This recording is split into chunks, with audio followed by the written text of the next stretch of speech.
The following stream will likely go yellow before this intro finishes.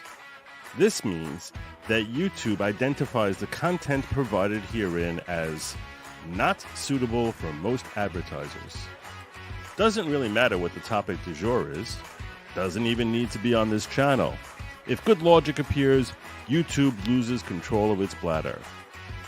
Oh no! The gray-bearded Jewish man is here. Run for your lives! Don't hear that every day. I guess what YouTube is really trying to tell you is that viewers' discretion is advised.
That's weird. Text.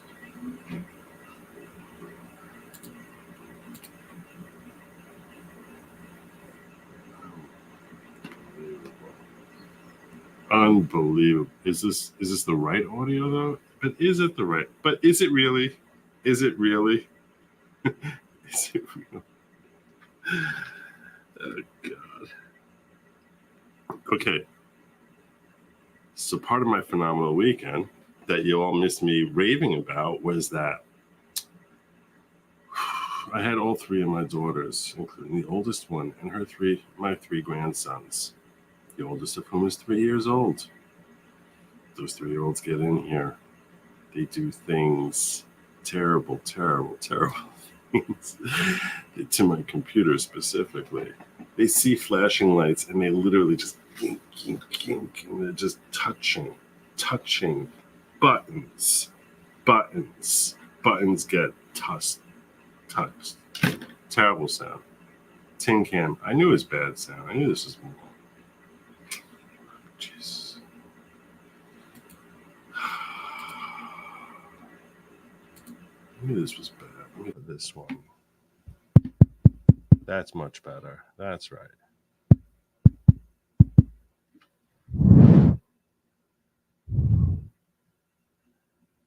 That's got to be better.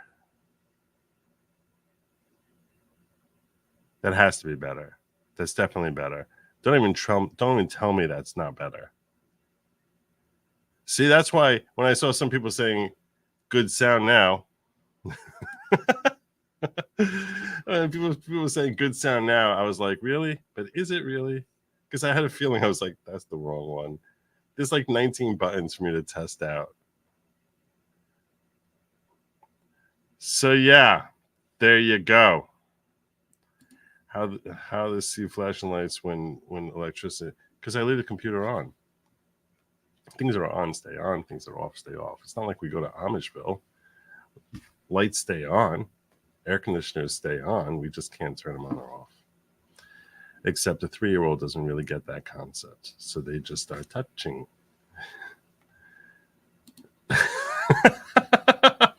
Good call. Very good call. All right.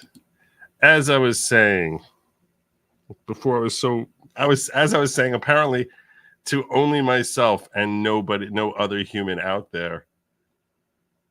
Hope your weekend's gone great.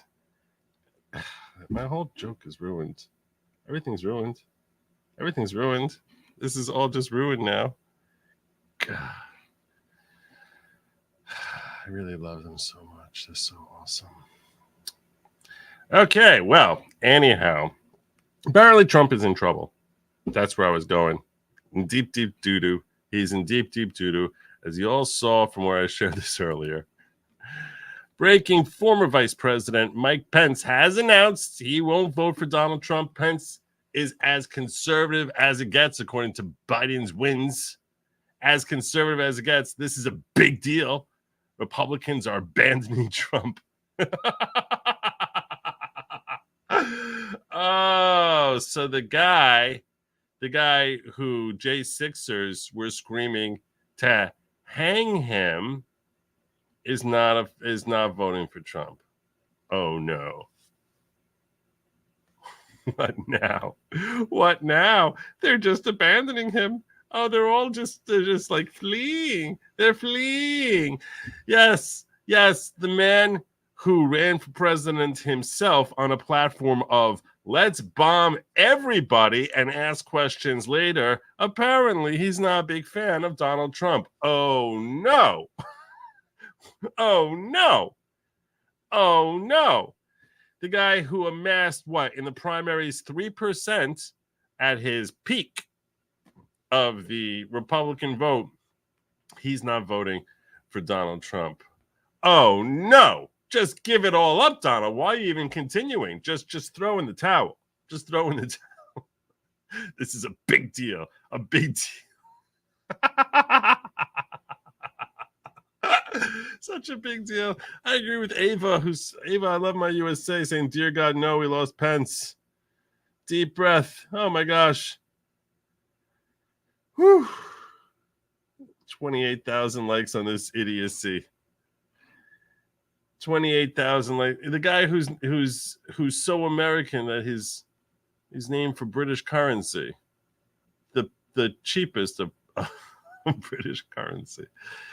He's as American as it gets. He's as American as apple pie. Let's bomb everyone. The guy who was the inspiration for Team America World Police is gone. He's gone. He's not voting. He's not voting with Trump. I have here in the corner, in case you missed it, 98404. I want to express my public thank you to Viva Fry for promoting me on saying, let's get Joe over that 100K hump. So there's a little thing there, a little counter going on there that I'll try to keep up, which is at now 98,404. I did say that if I get between today's stream and tomorrow's stream, I managed to cross the 99,000 threshold, which objectively I don't expect to happen. But if it does happen, I will do a 12-hour stream for my 1,000th upload, because I have currently came into today with 997 uploads onto YouTube. This is number 998. Tomorrow will be 999. So if I can manage to get 100,000 at my 1,000th one by doing a 12-hour stream, I will do that. That will happen. But before I get to any of that, this is for Debbie's husband's taste in movies. I don't know what that is. Just saw Garrett on the Fletch call. I don't know what that means. I was muted. There was no sound. There was a lot of no sound. Must have gone to Nick's Booger. People trying to get my attention. I get it. Got it. Lip reading Saturday is a thing now. Yeah. Welcome to the following, Tyrant Tommy. As a new member of the following, I just want to remind you that I am. You missed in the intro where I made it crystal clear, like crystal meth clear to anyone, that I am not the leader of the following. I'm just a host of tonight's show. I'm just a host. Don't look at me. Look at this woman here. She's the leader. I'm not the leader. No Pence of a penny. The man who said, I'm not worried about Americans. Oh, no, the audacity. Pence is no loss. It's like getting rid of an STI or an STD. And Viva is awesome. He's amazing. So, anyhow, just thought I'd share that with you. Apparently, Pence has left the reservation. I mean, we knew he left the reservation in early January 2021. But now he's making it official that he has left the reservation. So, adios, Mike Pence. No one cared about you ever. All right. I want to jump right in on this story here, which I posted out over here on Friday, right before I was going into Shabbos, which I shared out, which with this simple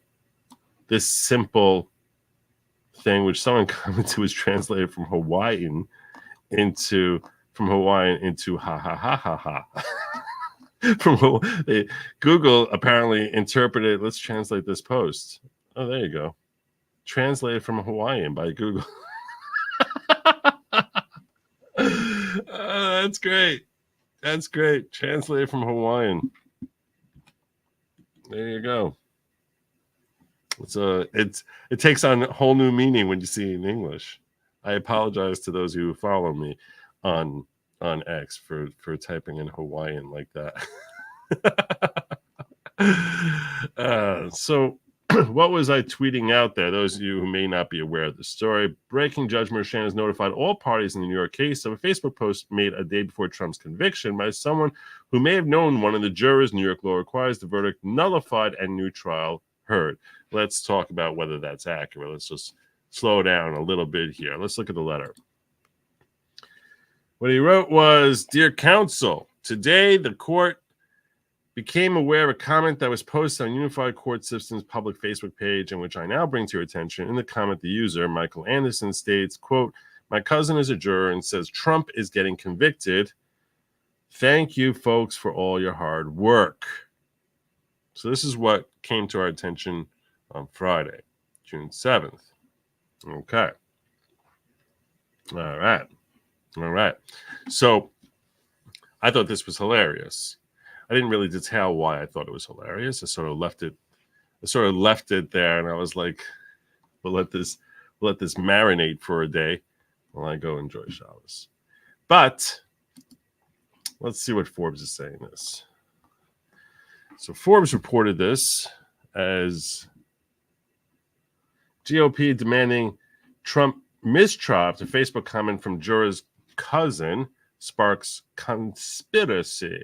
From Brian Bouchard.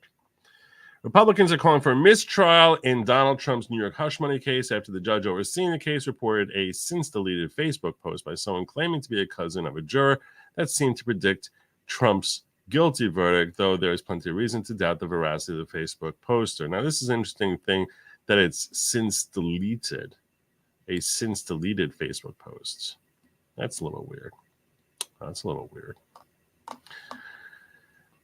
Key facts. According to Forbes, New York Judge Juan Merchan publicized the Facebook post in a Friday letter to defense attorneys and prosecutors in Trump's case, quoting in full, "My cousin is a juror and says Trump is getting convicted. Thank you folks for all your hard work," sparking an immediate outcry from right-wing pundits and lawmakers. The post was made by Facebook user identifying as Michael Anderson, who describes himself as a professional beep poster. I think the letters that are missing here for these two stars, in case you're wondering, is hi. Hi. So there you go. It's a professional spit poster who deletes it. He deletes it. Why would you delete it? That's a little weird to me. Like, this is exactly, if you're a troll, this reaction is exactly what you love. Like, you love this. This is what you live for. This makes your world. This is like what trolls live for. Oh my God, everyone's fallen for it. All right, but well, let's see. Fox News anchor Sean Hannity, who has heavily criticized Merchan, focused his show on the post, calling it a very alarming development and has to be cause for a mistrial.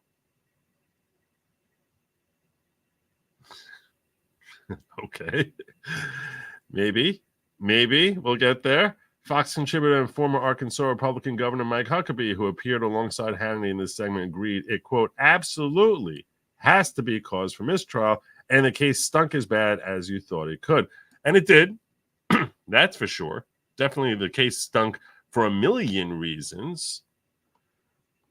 Hard right Representative Marjorie Taylor Greene reposted a report from right-wing outlet Newsmax arguing the, quote, fix was in from the beginning. Sham trial from the beginning, adding that guilty verdict came down from the deep state and the big guy, seeming to reference President Joe Biden.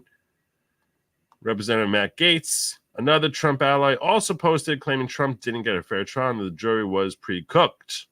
In a post on his old social media site, True Social, Trump decried the letter, writing simply, mistrial. Okay. Is this a mistrial? Well, there's a lot to really consider here. There is a lot to consider. Understand that New York, like every jurisdiction, is very hesitant to grant a mistrial. Very hesitant to grant a mistrial. Let's take this from the top. So they say, okay, this guy is a professional crap poster. We'll just call him a professional troll. Okay? This guy who posted this under the name Michael Anderson. So first things first, before this actually would have any relevance at all, you need to establish the veracity of this. Let's start with this, okay? Establishing the veracity that this is actually truth. Do you think it's true? Do you think that this guy who wrote this, and this is a great poll. I am curious as to what you guys think. Do you think that this guy here who tweeted this out was speaking truth, or just wishful thinking and just trying to basically, it's not even troll. I don't know if it's trolling at the time that he did it, but basically was full of hot garbage when he wrote that. That's the first question that I have for you. Do you believe it? Do you believe it's true? I am curious about your take on that. Garbage when he wrote that. That's the first question. If you can hear me thinking that out loud twice. So I'm going to put this in a poll. Do you think Michael Anderson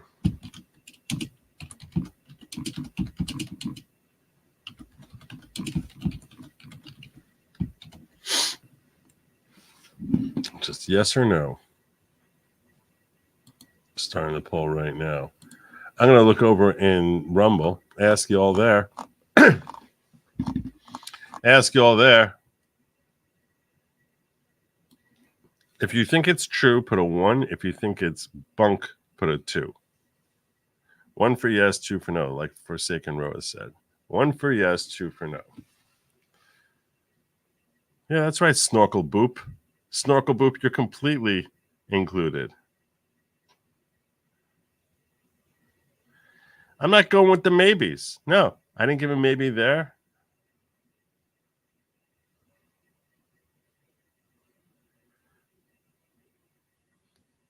So I'm saying if the fake post but was rigged is still not true. So most people are saying probably not true. That's what most people are saying, at least over on Rumble. In YouTube, in the YouTube poll, it's a lot closer. It's a lot closer. All right. Anyway.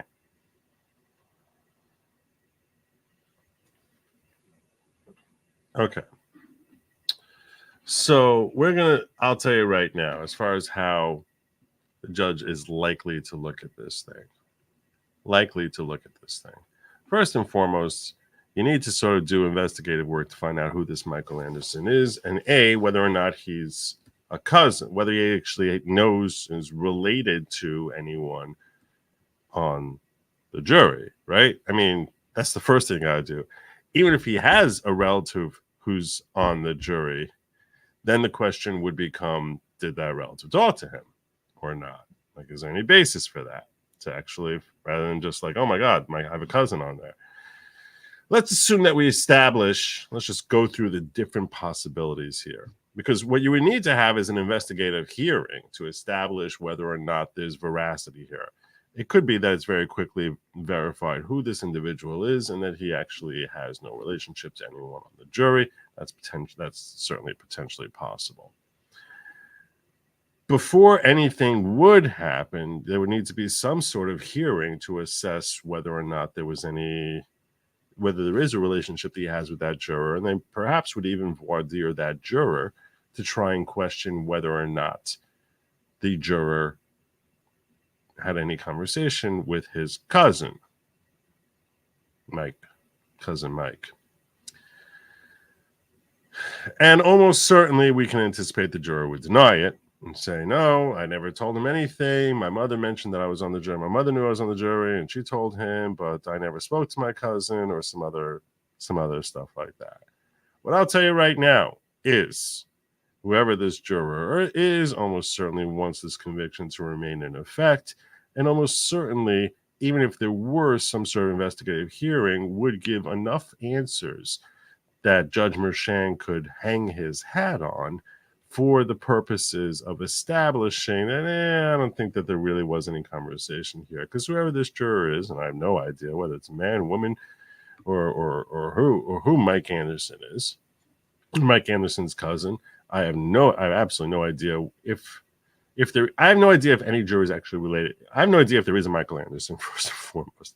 Second of all, I have no idea whether or not, if there is a Michael Anderson, I mean, obviously someone who's writing for this Michael Anderson. I have no idea whether this individual has a cousin who's sitting on the jury. No one knows this information. The fact that this individual self-identifies as a troll, to me, that's meaningless. That doesn't mean anything, because someone who self-identifies as a troll is not always trolling in every post, and a lot of people who do not self-identify as trolls are frequently trolling. So the fact that this jackass refers to himself as a professional crap poster doesn't mean anything to me in this context at all. To me, that's meaningless. That's like what the left is trying to cling on to. Like, no, it's not real. He even admits that he's a professional troll. Like, what are you, stupid? Like, you believe that he's a professional troll, but you don't believe his thing? Like, why do you choose to believe that? That's pretty stupid. Or that everything he ever writes is trolling? That's kind of dumb. That doesn't mean anything. You think that none of these jurors have cousins who are trolls? I mean, that's pretty naive too. So to me, the self-identification as a professional crap poster is meaningless, because those who identify as such are not always trolling, and those who never identify as such publicly are trolling all the time.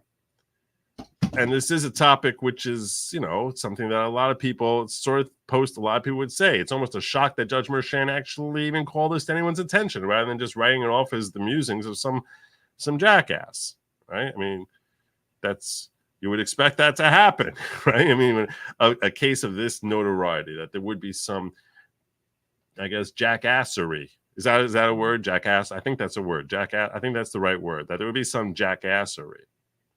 Do I think this trial was legitimate, or that these wasn't rigged, or that they didn't pre-cook to determine that he's guilty? Of course, I think that they all walked in there deciding they were going to label him guilty. If not all of them, certainly a sufficient number of them, that the outcome was predetermined.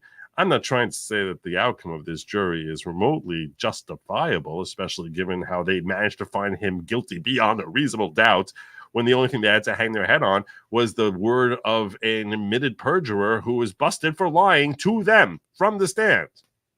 And yet they still said, oh, beyond, he must be guilty. There's no reasonable explanation other than he's guilty. So yeah, I feel fairly confident. It sounded like Elmer Fudd there for a second.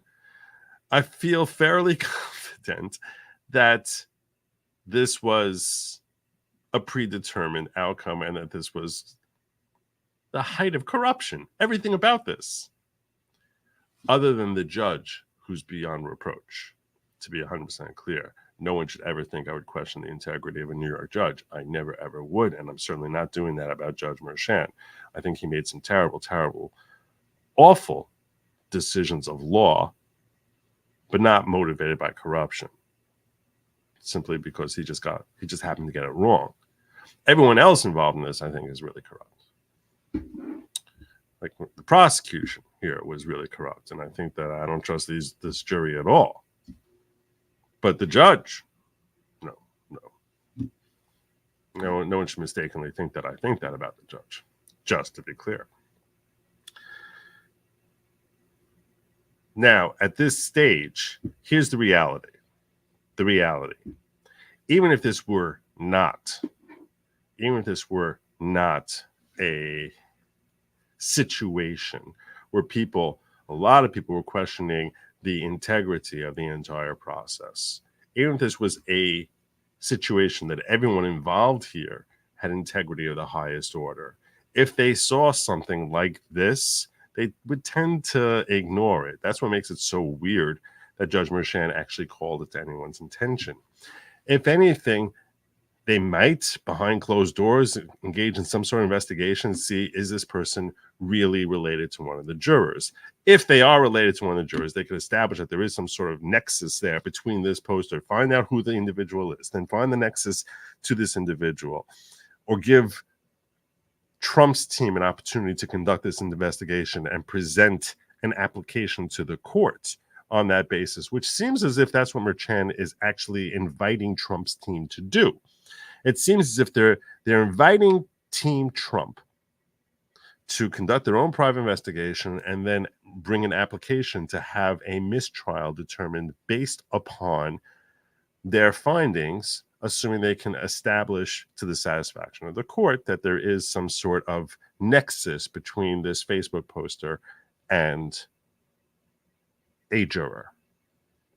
And if they could establish that to the satisfaction of the court, the next step would likely be that there would be some sort of voir dire where the judge would call that juror in and question that juror about the nature of any communications that they've had with this poster who sent this out. I would further anticipate that the juror would likely deny having anything to do with that cousin, even if they're hanging out with them all the time. That's just the reality of the situation. And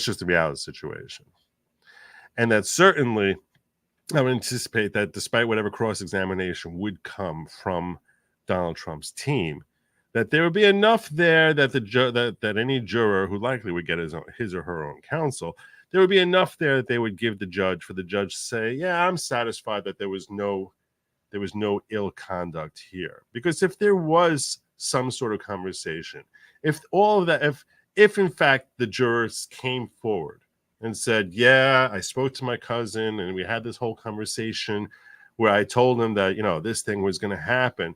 Then we have another question also, which is, did this affect the outcome of the jury? Was this after? Was this during deliberations? Was this after the case was finished while deliberations were ongoing? What impact did that have? Things of that nature. Maybe that juror, and I think that Judge Mershane would probably try to hang his hat on the idea that, well, maybe that juror already had come to this determination after going through all the questions, and told his cousin that that's where they were at, and they expected that most people were going to come along with that, and that's wrong, and they shouldn't do that, and they shouldn't have spoken with anyone because they were under strict instructions not to talk to anyone, but that it didn't have any impact on the deliberations. And that would make more of an appealable issue, but I'll tell you right now, I'll be very surprised if there's a declaration of there being a mistrial here. Like, it's just not going to happen. That's the reality. Reality is there's not going to be a mistrial. That does not mean that this is utterly immaterial, because I don't think that's true either.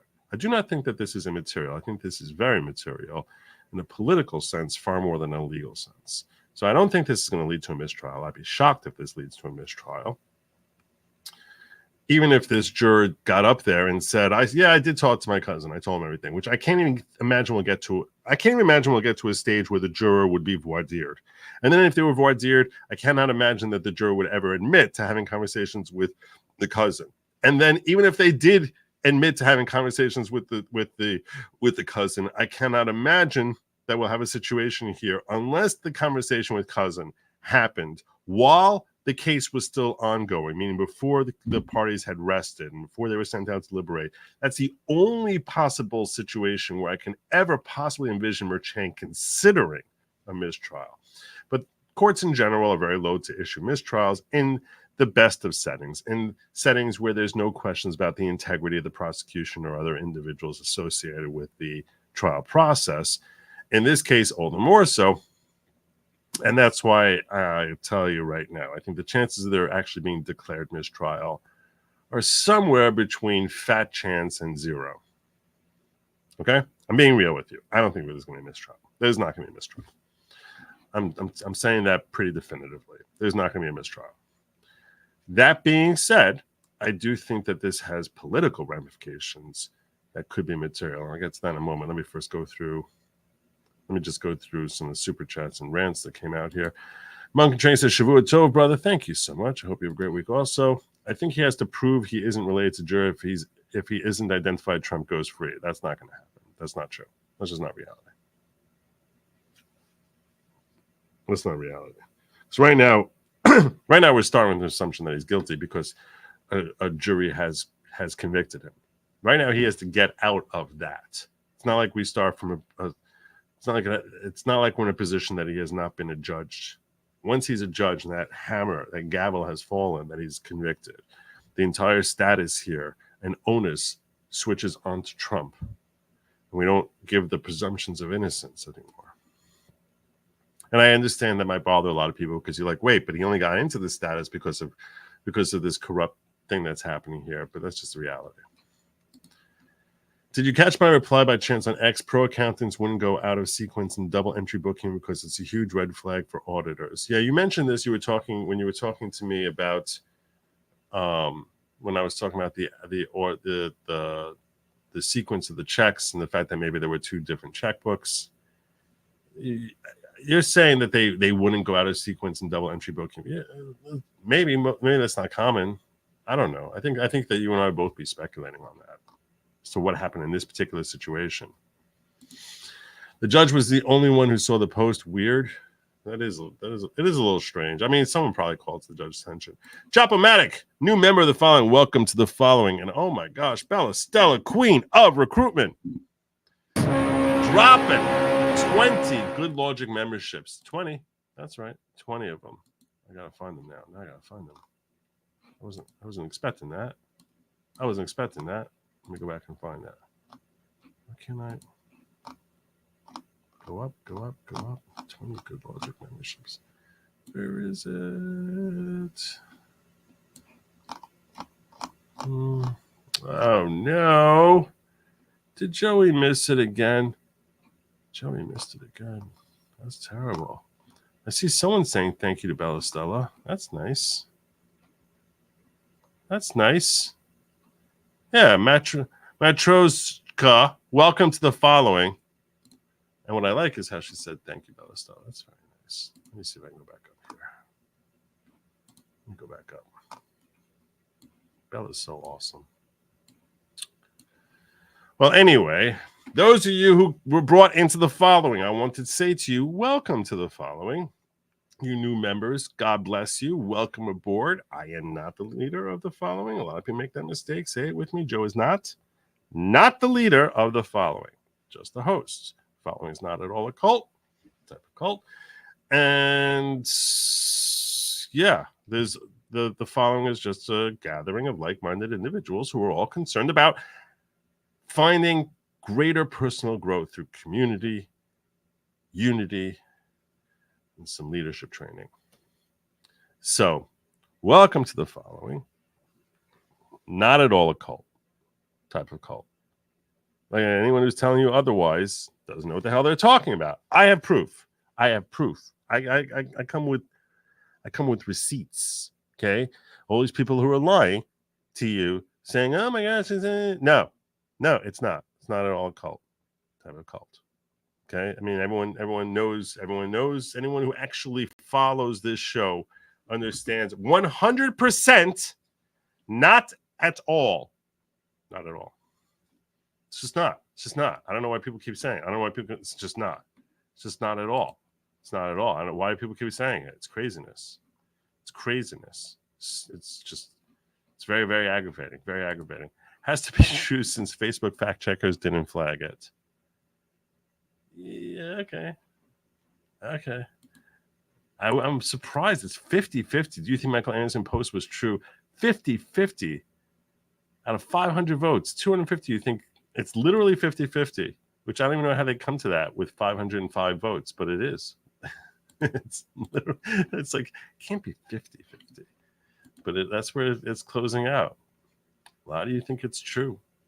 Like I said, I don't give any credit. I don't give any more dismissal of the post simply because it's coming from someone who identifies as a professional crap poster. And I'll tell you, the fact that they deleted it, to me, that makes me feel like it's true. That's what makes it. Why are you deleting it? Why are you deleting it? If it's just trolling, you're so proud of that. That is like goes on your epitaph. Like you're thrilled with it, right? If you're a professional crap poster. Maybe they're just embarrassed. I don't know. That makes it feel a lot more true. A lot more true. You would think they would be deleting their account. I doubt Merchant will investigate it any further. I think he might give it to the Trump team to try and investigate and try and make their case. That's what it seems like his letter to them is. Why would he be sending a letter? To me, that reads as if he's inviting the Trump team to do their own due diligence, do their research, and then basically bring an application to try and get a mistrial based on the results of that search. And if they come up with sufficient investigative results, that he would ask for a voir dire so that he could talk to this juror personally. I'll tell you, this is not the first time, and it's not the last time that something like that issues like this come up. After the Ghislaine Maxwell trial, there was an issue with one of the jurors, where one of the jurors had lied on their voir dire and actually had been a victim of assault. Part of the voir dire questions that they had was, had you ever been a victim of assault? And there was a man who lied and later admitted that he had said he had never been a victim, later admitted after the trial that he had been a victim. And there was a whole voir dire that Judge Nathan conducted in order to find out what impact, if any, why they lied, and what impact, if any, that had on them, to sort of, make sure that this didn't impede Ghislaine Maxwell's ability to have a fair trial. And she ended up upholding the verdict, which is what happens almost always. So that's why if you're sitting here thinking there's going to be a mistrial granted, it just doesn't happen. It just doesn't happen. Has if there were a mistrial, by the way, he would not go free. That just means there would be a new trial. that would benefit Trump in the sense that he would go into elections unlikely to be able to have this new trial over the next couple of months. And it seems as if it'd be unlikely for him to be heading into the November election with the label felon attached to him. That label felon would fall away. So that would be the outgrowth of a mistrial being concluded by the court. But again, I don't foresee that happening. Just telling you now, just being real. How does Bev Gag have this for this be grounds for mistrial? Having go through this again, likely gagged. Oh, he's going to stay gagged. I don't even know how long he's going to stay gagged. I don't even know how long he's going to stay. No one has any idea how long he's going to stay gagged. Oh, your third super? Really? You had more than two. Come on. What does that even mean? Well, happy, huzzah! I'll give you one of these for your third super. Very exciting. Shiloh. My conspiracy allegedly for entertainment purposes only. What if a juror knew cousin had a big mouth? Maybe they wanted not guilty. There were two attorneys on the jury. They would know how to tank the trial, just saying. Why not just not vote? Just say, no, I'm not giving in here. It's really that easy. Just hold out for like a week. It's like, why would they do it that way? Dude's Republican, just like guy who had Paul Pelosi. Yeah, you're talking about Pence. Gag order stays in effect while they investigate. We don't know what's going to take for him to remove the gag, right? I mean, he hasn't said. I don't even know. Even Merchant isn't born paid for because he's definitely not. I'm a member of the New York Bar. It would be completely improper for me to allege that there was any lack in his integrity. I'm not allowed to say stuff like that, and I'm not. For that, he even brought this up feels revealing to his thinking that the jurors were possibly likely compromised. I don't know that I would say that. I think he might be trying to show how fair he's being, that he's not trying to sweep it under the desk. It could be that. I don't really understand his thinking. I haven't understood his thinking in most of what he's saying because his thinking to me so far has been very foreign from what New York law seems to indicate it should be. Not even a mistrial in a not even wrong way. Look, everything about this case was wrong. Don't get me wrong. Don't get me started on that. I've been screaming about how wrong this is for over a year. And then they gagged him. And I said, I'm not standing for that. I'm going to try and get that gag overturned. So, yeah. And then there were all sorts of decisions that I was just like, this is craziness. And I've had at least 3 streams breaking down how his jury instructions were violations of New York law and basically made it impossible for there to be a finding that would be consistent with his jury instructions, which would actually comply with New York law. So I think I think that everything was politically motivated, and I think that the jury walked in here tilted. This is just such a gross mischaracterization of what New York justice is supposed to be about in so many different ways. The only way that it's not a gross example is that the one thing I can assure you is that the integrity of Judge Merchan is beyond reproach. This was posted Wednesday before the verdict Thursday. But I think it was after, I believe that's correct, but that was after they were already in deliberations, right? So that's why I was saying, if in fact the case had closed and the jurors are talking amongst themselves, and it was conveyed via a text message saying like, yeah, he's going to be convicted, should be tomorrow. Is that actually affecting the outcome of the jury deliberations? Right? I mean, if you're Judge Merchan, you're looking for a basis to uphold it so you don't have to go through this trial all over again, or for other reasons.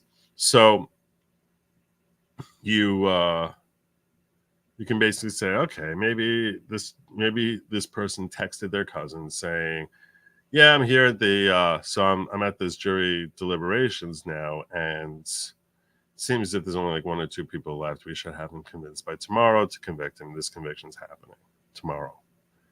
And there was a WhatsApp message, and that was the extent of it. So what is the argument to say that affected the outcome? in the setting I just gave you, assuming that is a setting, I just totally made up a hypothetical here, but you can see a lot of similar type of hypotheticals where you can see that it's hard to imagine how that has an impact on how the jury deliberations went. That's very different than if it was, let's say that text happens 2 days into the trial, and this post goes up 2 days into the trial, long before the defense has a chance to put anything up there. That has a completely different feel to it, right? I mean, I think all of us can understand that's a very different type of, the timing becomes a very important factor here. Chopomatic, search your email for my handle. Chopomatic emailed me several months ago. Did you really? Can't do that during the show, but I'll try to check it out. I'll try to respond. I try to respond to people when they email me. Not always, but often. If mistrial, Merchant probably reschedules new trial for October because we know the purpose of this case. I mean, he would have a hard time doing that. It's a cult type of, nope, no Kool-Aid, nope.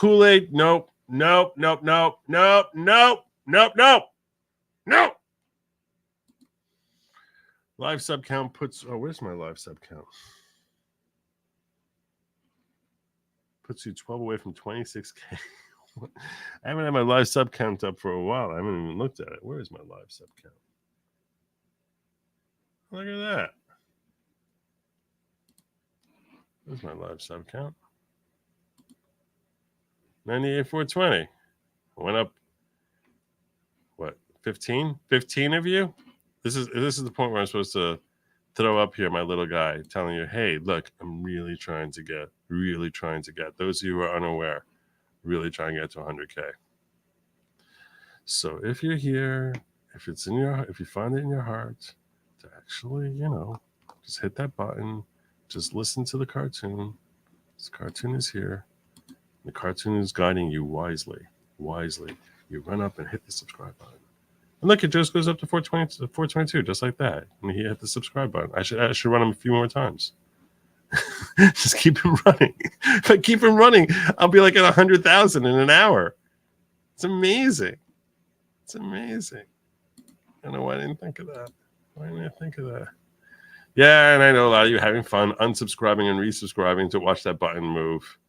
I get it. It's very exciting. I get it.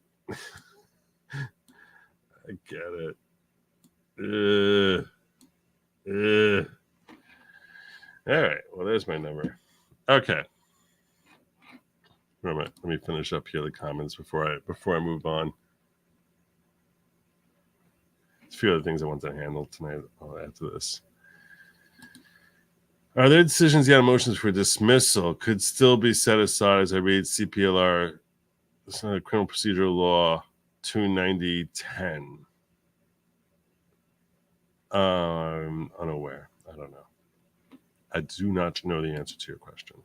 Is it illegal to take hush money or just to pay it? Neither of them are illegal. One of the things I'll tell you that there's an older woman, one of my relatives through marriage, sort of related, great woman, who's just like, she has tremendous grace and dignity, and she's revolted by Trump. She's not into politics. She's just like, everything about him is so revolting. She's a great woman. She is. And she's from a different era where it's like everything about him is so gross. And she was actually and she's right. She's very bothered by his lack of dignity that she thinks should be befitting the office. I'm sure she's not alone. But yesterday, I was trying to explain, and I'm going to get now into the politics of things. I want to get into the politics. Pre-Trump, totally flubbed. That meant 98.5. I'm not 98.5. No, I'm at 98.430. Story took money to affect an election, right? Illegal? No, that's legal too. It's all legal. Everything that happened here is legal. Assuming he paid her for that, it's still legal and still should not be reported under the FEC guidelines. And he's not allowed to use campaign funds for it. But I want to get into the politics of this, because I didn't mention how there's the legal element to this and then there's a political element to it. And the legal element is, bottom line is, this is not going to result in a mistrial. It would be shocking.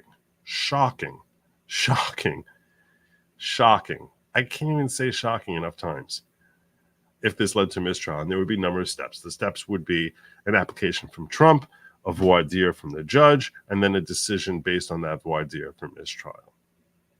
And that's only, first they have to grant the application, to the extent of like actually having a voir dire. You would have to be sufficiently moved by the application from Trump in order to have that voir dire.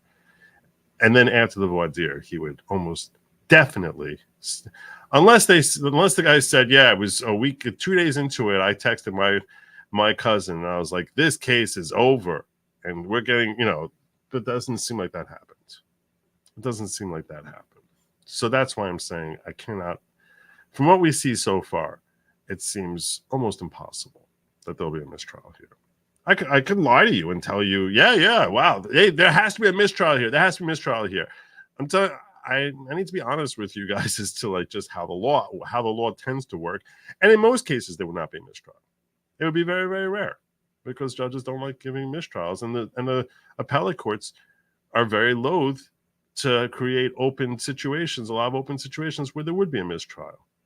So the law is not favorable to the defendant in this type of scenario in general, and it's certainly not going to be favorable to Trump in this particular scenario. That's just the reality of the way our judiciary works in general.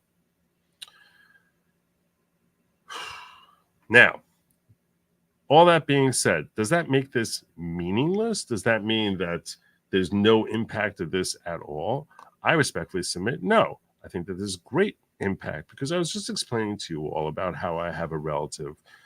It's actually, like I said, it's through marriage. It's a relative, but she's a dear old woman and a well-meaning individual who is really concerned with, there being certain standards in our society and healthy role models and things of that nature, and looks at Trump as a very poor example of that.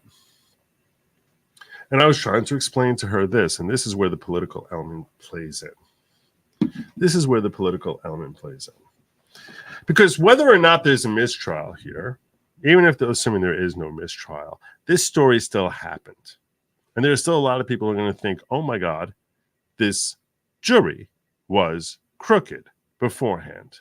And that is a good thing. Politically. Because what we have here, and this is what I was trying to explain to her last night when I was talking about this. I said, so the left is constantly screaming about how he's so corrupt. He's committing all these crimes. All these terrible, terrible crimes. And yet, what crime, if you're sitting here on the left, what is your ideal scenario with respect to Donald Trump and the legal system coming after him? The ideal scenario for you is that you have a crime that is easily identifiable as being repugnant and terrible and ill-befitting of anyone who's running for president, much less sitting in the Oval Office, and that he goes into a neutral jurisdiction, has a fair, impartial judge, prosecutors, like, look, these crimes demand an accounting. You have witnesses who come in there who are people we can have confidence in. And then there's a neutral jury comes up here and says, this guy is guilty of committing these very heinous crimes. And we find that beyond a reasonable doubt because there's such a mountain of evidence which shows it. Now, considering how terrible he is, what a terrible person he is, and all these different terrible things he's reportedly doing, you would imagine it would be relatively easy for such a scenario to unfold like that. And yet, what do we have here? We have 34 convictions of a crime that no one knows what the hell the crime is. I have a very intelligent audience, far more intelligent than most podcasters have. And my audience is sitting here not sure, is hush money, paying hush money a crime? Which is not. So, and I reminded her, I said, paying hush money is not a crime. Everyone does it all the time. It's not even a campaign expense. So everyone's sitting here. So it's this outcome is the exact opposite of what you would expect if he really was the evil person that they say he is. What you have here is a scenario where he's now has 34 convictions for a crime that nobody knows what the hell the crime is. In fact, nobody can know it, because the way the judge handled this case is he said, you don't have to agree what the crime is, just convict him. If you say it's unlawful means of any kind, in that case, just throw a conviction at him. Brought by a prosecutor who swore, elect me and I'll find some way to get Trump.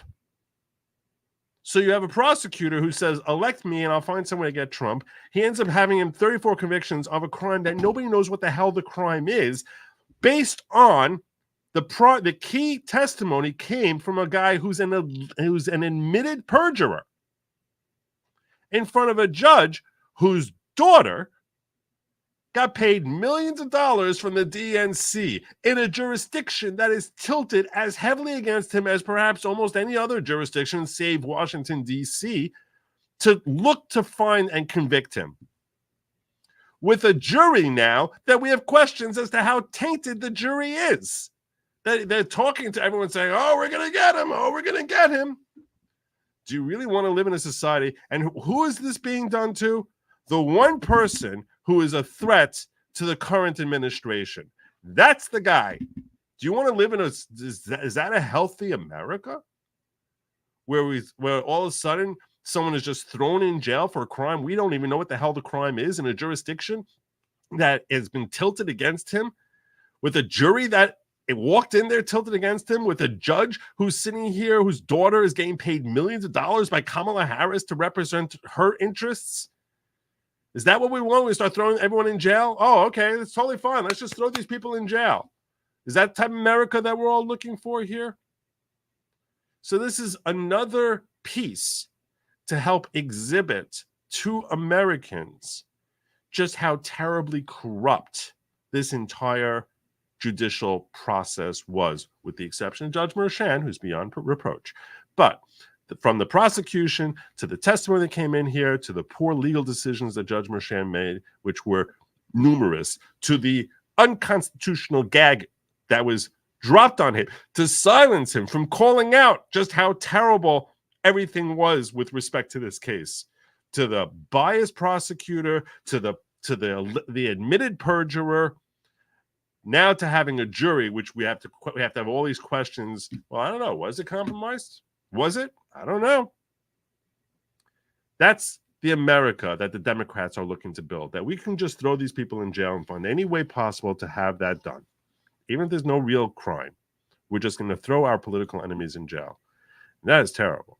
That's far worse than having whatever it is you think is terrible about Donald Trump. It cannot be worse than that.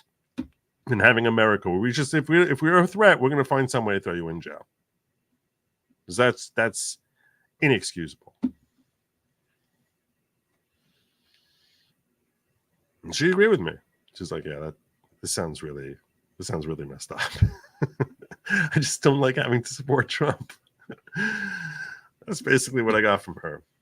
She's like, it sounds really messed up. I just really don't want to support that guy.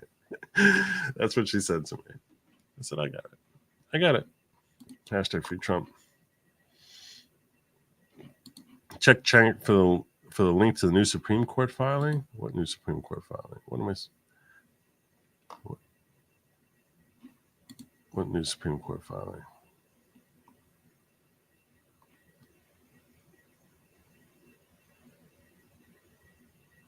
Look at this guy being so nice to me. I don't think that's what he means.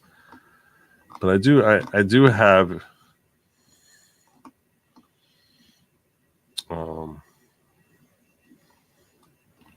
trying to find it.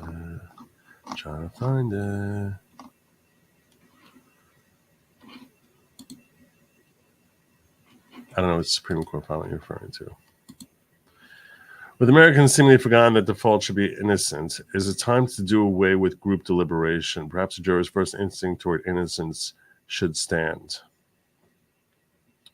I don't know. That would be a complete revamp of our current judicial system. Do I think that we should have a complete revamp? I think a lot of ways. It's very hard to.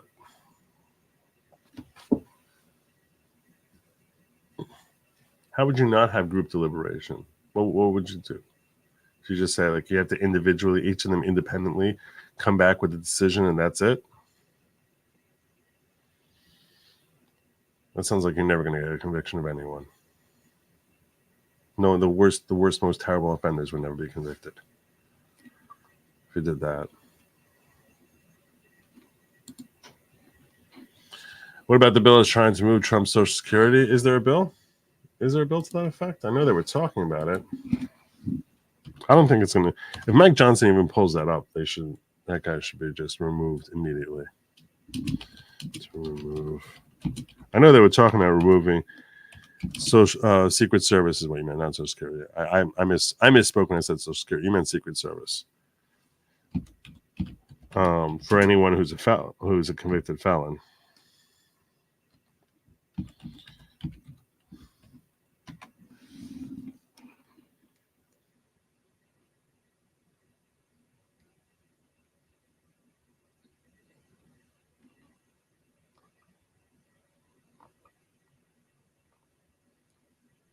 Benny Thompson.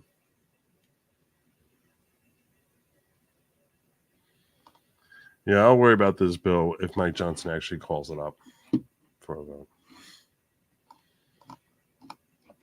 I know the Huffington Post is salivating at the idea that maybe we have to get someone to like off Donald Trump by removing his Secret Service.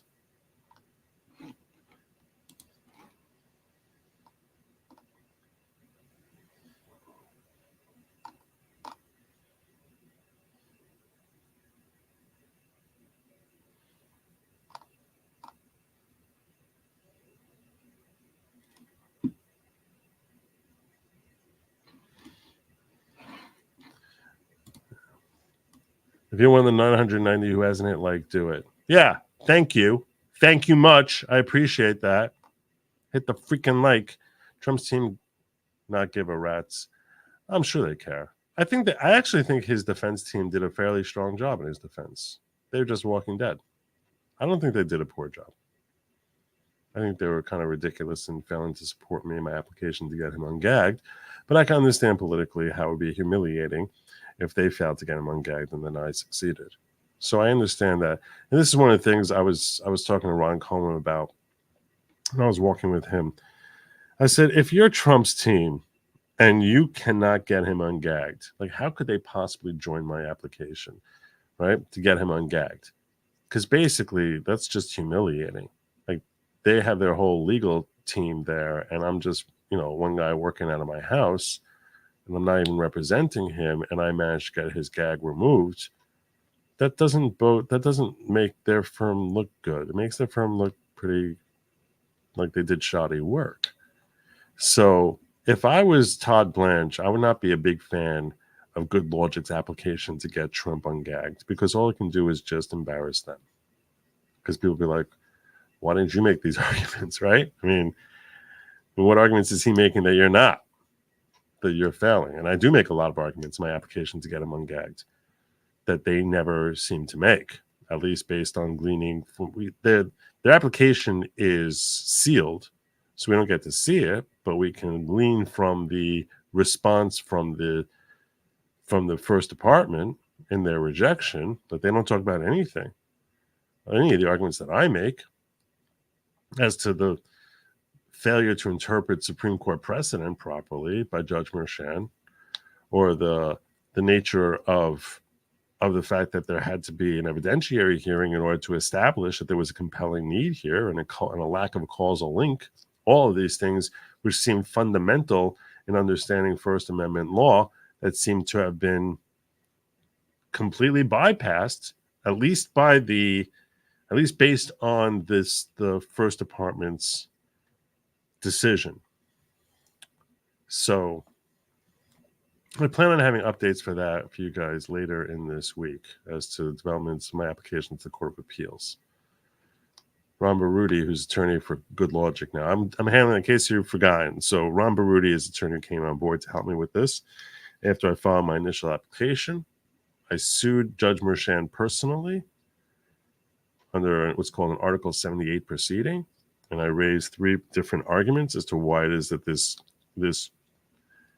gag order is not only unconstitutional, but harming my First Amendment rights of freedom of the press, in that it's preventing me from talking and hearing from Trump about this trial.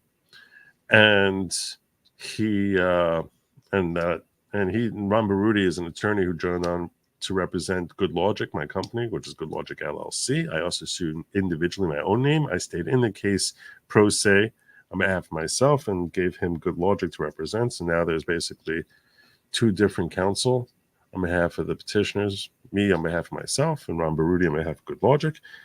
We got rejected by the First Department on merit, where they seem to recognize my standing and say, yeah, okay, you're allowed to bring this claim, Joe, but we still think you lose. And then now I'm going to go to the Court of Appeals, and I don't expect to be successful in the Court of Appeals, but after that I plan on going on, hopefully, the Supreme Court. So you can find out more about that at givesendgo.com/ungagtrump, givesendgo.com/ungagtrump, where I have links to the filings I made. What if the backlash is so high the feds or someone let themselves an out? I don't know what that means. The backlash of what? The feds or someone let themselves an out. I don't know if I understand that question. Joe, what I'm concerned about is the fact that the Dems and UN is trying to push their socialist agenda into our country. Yeah, this is what you expect to happen in like Guatemala. It's like, we don't like this guy. He's a threat to the current administration. Let's throw him in jail. That's what you expect. That's what people say. We're becoming a banana republic. Oh, this guy's a threat. Let's throw him in jail. We'll make up crimes, and no one knows what the hell the crimes are. Give him all these different convictions. Put him in a jurisdiction where he has no chance, with witnesses who are known to be liars, and just throw him up there. And just now you're convicted, we're throwing you in jail. I mean, it's a stain on that's why he's gotten so much support, because this is a bigger stain on Democrats than anything he purportedly did. They would also have to get jurisdiction of the person who made posts to force any response.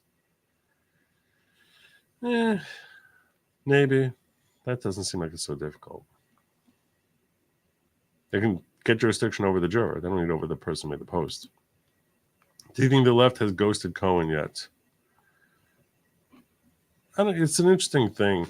You're asking an interesting question, Kimmy, because a lot of times what we'll see is, Adam Kinzinger seems to linger on in the hearts and minds of the left, much as Liz Cheney does. But I don't know if they make any money doing it. I do think that once this trial becomes ancient history, another year, no one's going to remember Michael Cohen. Hey, you there? Just want to show my support of law. Oh, thank you, Addis. That's very kind of you. I appreciate that. I think link in chat, link Supreme Court filing to suspend the case.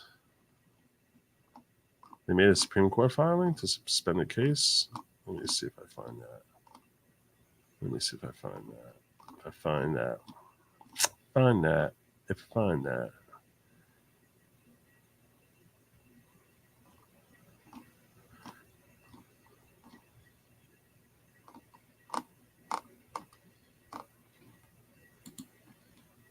don't think the Supreme Court's going to take up this case for Trump. I don't think this is not the sort of case the Supreme Court would take up. And he would have to go through the process of going through the appellate courts in New York before the Supreme Court even has jurisdiction here. He doesn't. They can't just walk in and say we're running the show now. So I don't even understand the nature of that. I don't understand the nature of that. Miss Ignomy. 5 Good Lawgic memberships. 5 new people brought into the fold here, who might be confused and think that the cult is this is some type of cult. It's not. It's just not. Okay. There's no Kool-Aid. Look around. See Kool-Aid? No.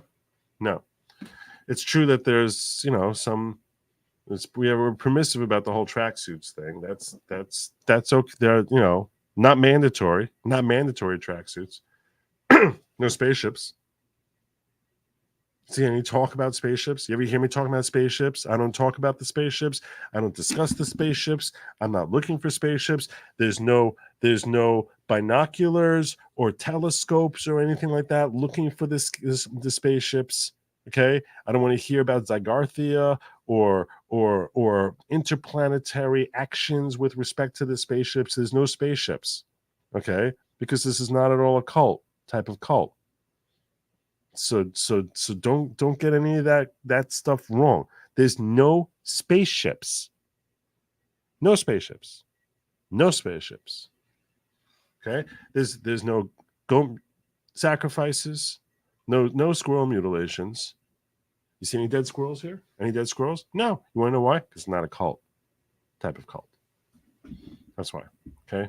So just I reject any claims that this is a cult type of cult. It's just not. It's just not. If any jurors exist closing arguments, jury instructions with reasonable doubt, why should they be browbeaten to change in the mind? State gets a second bite if the apple on mistrials, because then you'll never have anyone get convicted. Seriously, the worst axe murderers would never be convicted, because it'll be one schmo who's like, oh, I don't know, and there's no one here to tell me otherwise. It just doesn't make any. You can't do that. It doesn't make any sense. I disagree with you on this. It's not browbeaten to have conversations. Didn't you see 12 Angry Men? Every one of them be a hung jury, hung jury, hung jury.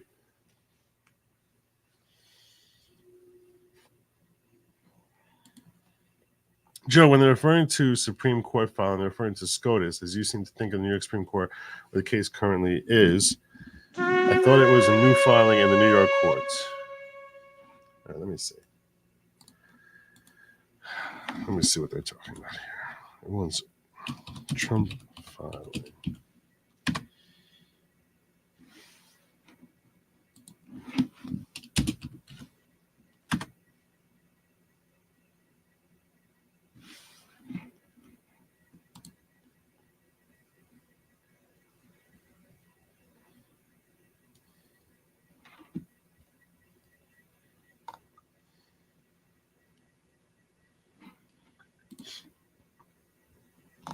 I'm looking for it. Here.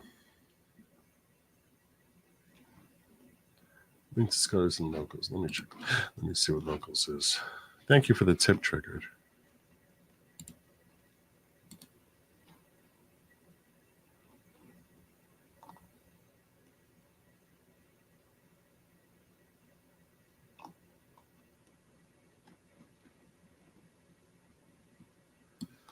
Okay, I see what you're talking about now.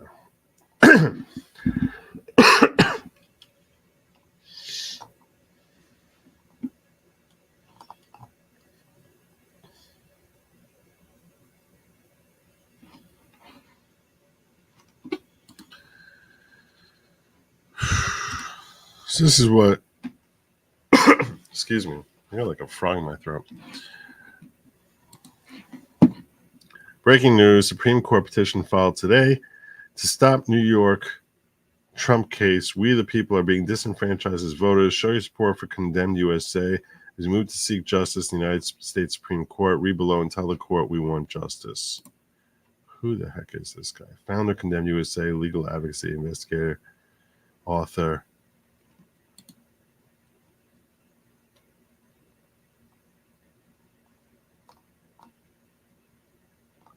I'm going to play this thing. Let's see what we got here.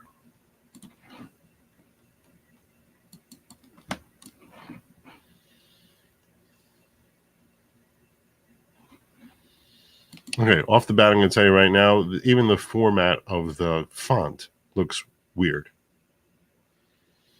I'm giving this a critical assessment, okay? I'm giving you a critical assessment. Table of authorities, okay. Application for stay on Rule 20, petition for extraordinary writ of prohibition and or habeas corpus for judicial estoppel on lack of subject matter jurisdiction. Petition for order of habeas corpus on behalf of for Donald Trump. Request judicial estoppel. Original jurisdiction petition. Oh my God. Oh my God. I'm like 10 seconds into this, and this feels like a sovereign citizen type of filing.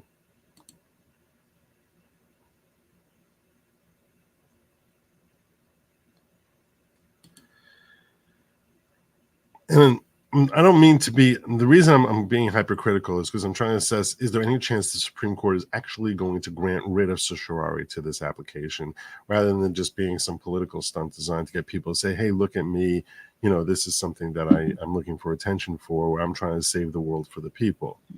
And I understand the irony of me to be the one to call the task. I'm simply saying, right off the bat, this doesn't even look like a font that would be accepted by the court.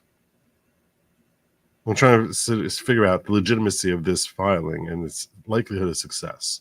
The font, literally the font looks, and single space, I don't know what the heck is happening here. Okay. Application for stay on Rule 20, petition for extraordinary writ of prohibition and or habeas corpus for judicial estoppel and lack of subject matter jurisdiction. This sounds like legal. This sounds like it's an attempt to throw in as much legal mumbo jumbo as possible. Donald J. Trump, the leading candidate, and it's not like I'm trying to be a hater. I'm not trying to be a hater. I just don't like when I feel like people are grifting to try and get attention. And to me, this smells like attention seeking, just because the nature of the application seems bizarre. Like your status, it's very easy to say, look, hey, this trial is garbage, and I believe it's garbage. Just because it's garbage doesn't mean that the normal rules of procedure just go out the window. That someone can throw up schlock and all of a sudden pretend that they have jurisdiction to call garbage out, because it's just not reality. Trump, the leading candidate for the Republican Party in 2024 presidential election, has been prosecuted and convicted of undefined crimes. It's not undefined crimes. They are defined. In New York, led by Manhattan District Attorney Alvin Bragg. They are defined. It's 17510. New York Penal Code 17510.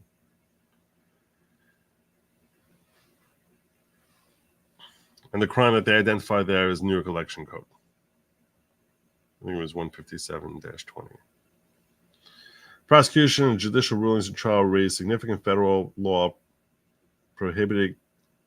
This is not English. Prohibited constitutional issues resulting in a state judicial fiat, fundamental change for the democratic free election process, constitutional rights of millions of voters nationwide has undermined trust in the entire judicial system in the public eye.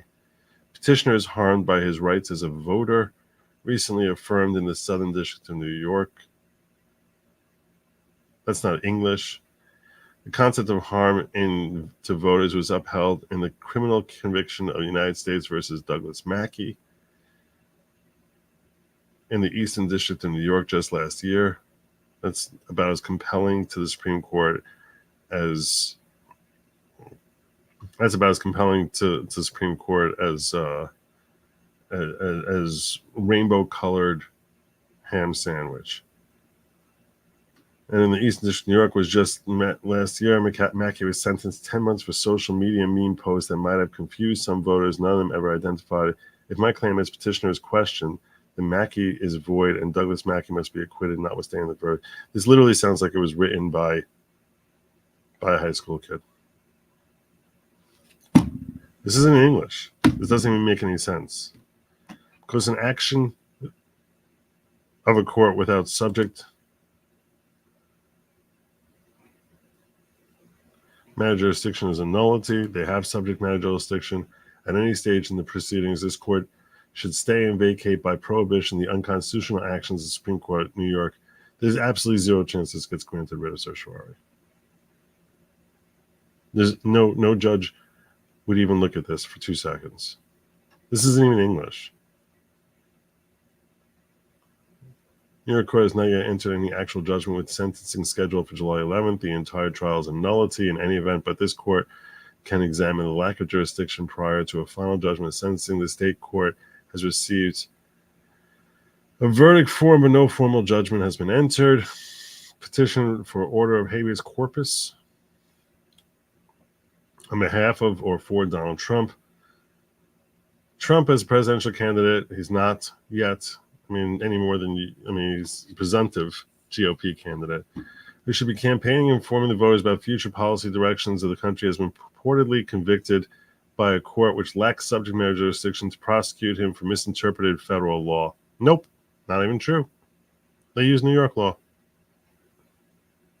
28 U.S.C. 2441 provides that writs of habeas corpus may be granted by the Supreme Court, any justice thereof, district courts, and circuit court within their respective jurisdictions.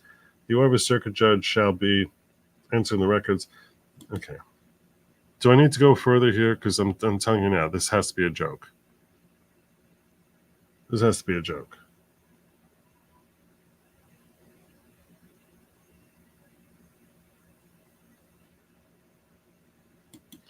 Petition respectfully invokes Anderson as judicial estoppel, mandating the results sought here. Lord, I can't. I don't even know where to begin with this.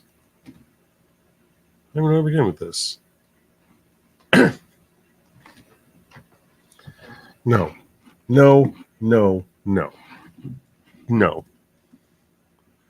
This is like, I think the Onion's filing would be better.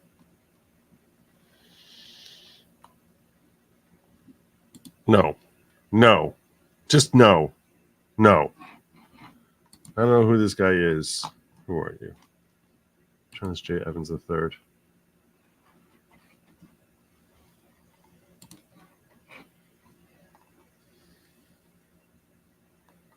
This is a grift. Don't pay this any mind. I'm telling you now, this is a grift. These are not cognizable theories that he's attaching here. Doesn't know the background, doesn't understand what subject matter jurisdiction is, doesn't understand anything about what this trial was about. While I can tell you without any reservation, and I have said over and over again that this is lack of justice. This is unjust. This is terrible. This is terrible application of law. Over and over again, that there's this stinks of corruption from the prosecution to the witnesses and on, and terrible decisions by the judge, lousy decisions by the judge. He doesn't even understand factually what happened in the case, because factually what happened in the case is that it's New York Penal Code 175.10 is what he's found guilty of. And the basis of that, yes, does it touch at some point on federal law? Yes. Plenty of times that states end up touching on federal law. This is so ridiculous. It's not formatted the way an application should be formatted. And I'm not trying to be ticky-tacky about the formatting. It's just reflective of the fact that this is a person who doesn't understand the bare bones basics about making a filing, and the legal arguments he presents there sound like utter nonsense. Because it's factually incorrect. If you read through the jury instructions, it's factually incorrect. So yeah, I don't know who Trennis J. Evans III is, but this has all the earmarks. This has all the earmarks to me of a grift. I'm just telling you how it looks to me. Filing by J. 6 on probation named Trennis J. Evans. He's been filing everywhere regarding Trump, even Colorado. Yeah, okay. It's like he knows like some terms that he just throws out there without understanding really what those terms even mean. Judicial estoppel. What does that even mean? Estoppel sounds like a nice fancy lawyer word. It's like, I don't know what he's saying. I bet there's Kool-Aid on your desk. Monday's purple tracksuit. These are all lies I deny. Deny. Michael Costa says, can't red states sue New York for holding their ability to hear from and see a major candidate for the election, forcing SCOTUS to take up the case?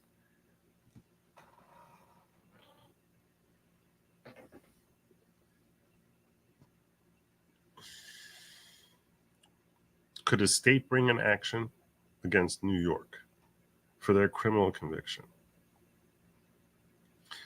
This is what I want you to all consider, okay? Put aside the facts of this particular case. put aside the facts of this particular case. Let's assume here that let's assume that on video, Donald Trump had actually committed an execution of someone on Broadway. Now he's being convicted, he's being charged and convicted as a murderer and gets convicted. Would these claims that he's making now in this context, would they still be valid to you? I think every one of us would be like, what the hell are you talking about? So the only reason why we would give this credit is because we understand just how empty and silly and stupid these claims are. But under the technical law as applied, it really has no difference. There's no difference between this and him being convicted of murder in the scenario that I just gave. So now you have to say, okay, well, even if he's convicted of murder, we have a right to hear from him. Do you think that argument's going to hold water? I don't think it will. I'm being real with you. Because that's how basically anyone who's looking at how New York conducted this, because what they did was they tried to cross as many T's and dot as many I's as they can to establish legitimacy of these convictions. Do I think that these convictions are legitimate in the sense of that he committed a crime and now has been properly convicted? No, I don't think he's committed any crime. I think this is a joke. The interpretations of law were ridiculous. But the reality is that a judge has found these to be the interpretations of law. So I think that these interpretations of law will ultimately stand up and that it won't be overturned. No, I think it will be overturned. I think it will be overturned by the New York Appellate Court eventually, long after the election. But that doesn't mean that as of right now, it's not regarded as being something that's proper following of New York procedure. At some point, it will be overturned. But just because we're upset about it doesn't change the nature of the fact that a judge has made these determinations, a jury has made these determinations rooted in New York law and saying we want to be able to hear from our candidate. It's like, that's very nice. So what? So what? So can red states sue New York for holding up their ability to hear from him and see a major candidate? In that context, I think we would all say they could not. And I'll tell you right now, in this context, I don't think, even though as empty as these charges are, as silly as the jury instructions were, as much as they failed to comply with basic understandings of principles of law, that does not mean that they were not entered as in a New York court by a New York judge pursuant to the findings of a New York jury. And the Supreme Court's not going to be looking to intercede in that on something like we have a right to hear from him. So that's fine. Let him set a microphone in prison. That's what they'll say. And again, I'm not trying to stand behind these judgments as having any sort of like that these charges have legitimacy to them. But you can't ignore the procedure that was followed so far or start twisting into saying that, like, well, this was based on an interpretation of federal law. It really wasn't. And that's why when we throw out legal mumbo jumbo like judicial estoppel, which doesn't mean anything, and just pretend that you're saying something, res judicata, you can scream out, I can scream all sorts of Latin terms at you and sound as if like, oh my gosh, this guy sounds like he's really serious here. He filed the Supreme Court. Supreme Court's going to look at him and say, what the hell are you talking about? That's what they would say. If tomorrow I was taking over for Justice Sotomayor, I would look at that filing and say, I don't know what the hell this guy's even talking about. It doesn't make any sense to me. It's just not anything. Nothing he's saying here has any legitimacy. So that's why I'm telling you, don't expect the Supreme Court to do anything, because they will not do anything with this, because it's garbage. And that doesn't mean that Justice Merchand's decisions weren't garbage also. They were, but they were decisions that need to be overturned by the New York Appellate Court. And then if the New York Appellate Court doesn't overturn it, and there's gross findings by the New York Appellate Court, at that point the Supreme Court might be able to intercede. But at this point, there's no vehicle for the Supreme Court to do that. So yeah, don't get wrapped up in whatever Trennis Evans filed, because that can make it through 2 pages of that without recognizing that it's garbage. I wish there, listen, and I want to be clear about one more thing. I wish there was some sort of vehicle where New York could be held to task for this. I wish there was. But that's just not the reality. And I appreciate what Michael here is asking. Is like, well, isn't there some vehicle where perhaps another state could call them to task, do it properly? That's how I'm reading your super chat here.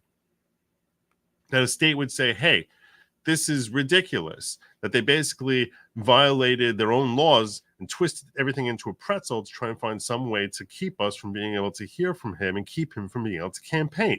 That's essentially what you're asking me. Perhaps it'd be really creative lawyering to come up with some way that a state could do that. And it's doubtful it'll be successful. This is not like this. No, this is not an eventuality that was ever prepared for, frankly. It really wasn't. It's not an eventuality that was ever prepared for. Of like a state judicial system going rogue on us.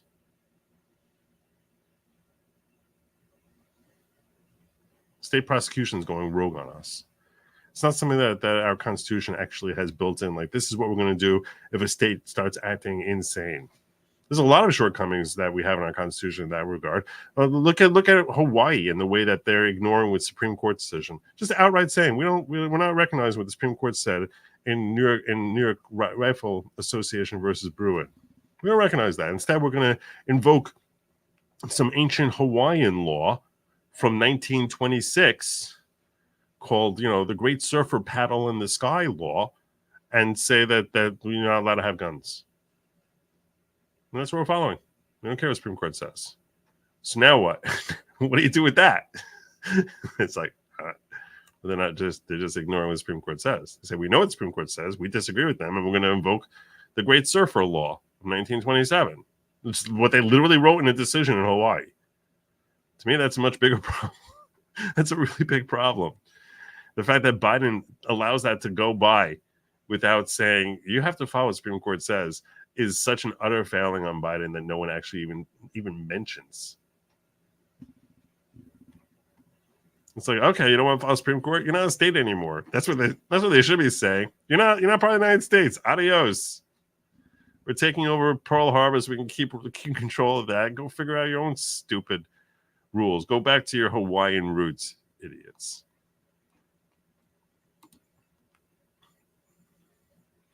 Gateway Pundit article, Supreme Court filing using Colorado ruling. Trying to find Gateway Pundit.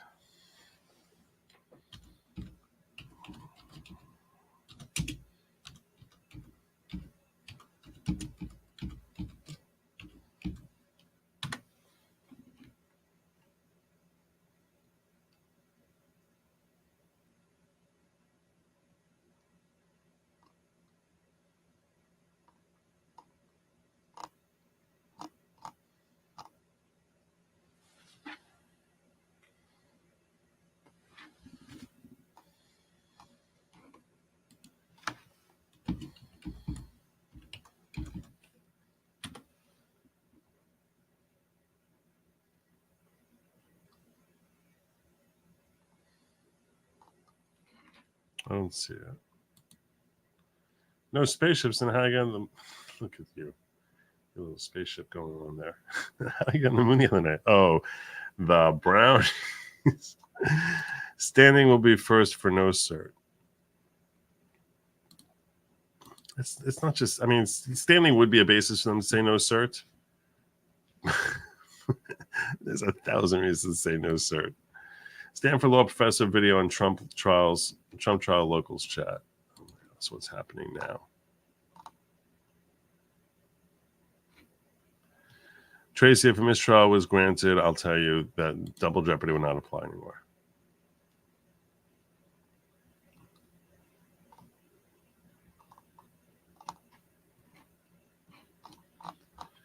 I'm looking in the locals chat. What's a good video? It's not considered double jeopardy because it's as if the first one didn't happen. This is the Stanford law professor analyzes Trump case and saying going to Supreme Court is viable. All right, let's see what this is. Let's see how this works. Let's see what he says.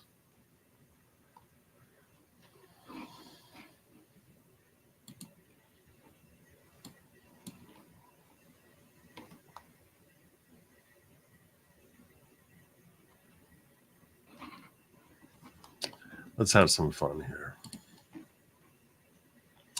Maybe he'll tell me something I haven't thought of. Alito hung his flag upside down but won't take it. No, he won't, because it's not English. It's not founded on any legal principles that are cognizable. And he almost certainly doesn't have standing. Not by a weakness of the Roberts Court. Well, no, because if a court issues a ruling and they say we're not following your ruling, what's he supposed to do? Issue another ruling? It's the executive branch is supposed to make sure that they're following the law. And they basically said we're ignoring the law. This is what everyone wants me to look at. Let's look at this. This is a momentous case. Everybody's talking about it. Most people don't fully understand it, but here's something we all know. It's a dangerous precedent. Nobody wants it to be the rule in America that if you're a former president or if you're running for president, you become a target for criminal prosecution. It is hugely important that if there is a criminal prosecution, it be done lawfully and constitutionally. I'm Jed Rubenfeld. I'm a law professor at Yale Law School. I write and teach and litigate about constitutional law. And I'm going to tell you that there are some serious constitutional problems with this case. But I'm going to lay it out for you without any partisan bias, I hope, and I'm going to take you through it. Also, I'm going to tell you what I would do if I was Trump's lawyers right now, because I have some ideas about what they might do that you might not have heard before. Right. But I'll get to that at the end. Let's get the simple stuff. And it is possible he'll come up with something I haven't thought of. I'd love to hear it. I'm looking forward to this. So thank you all for bringing this to my attention. Out of the way first. Can Trump still run for office? Yes. Yes, he can. Could states decertify him? Could they take him off the ballot because of this prosecution? No, they cannot. That's straight up unconstitutional. If you're found guilty, even of a felony, you can still run for president, and states cannot try to take you off their ballot. Could Trump run for president if he's in jail? Yes. Yes, he could. Back in 1920, a guy named Eugene Debs ran for president from the jail cell of a federal penitentiary. He got almost 1 million votes, about 3% of the vote. So it can be done. Okay, that's actually the easiest stuff here to answer.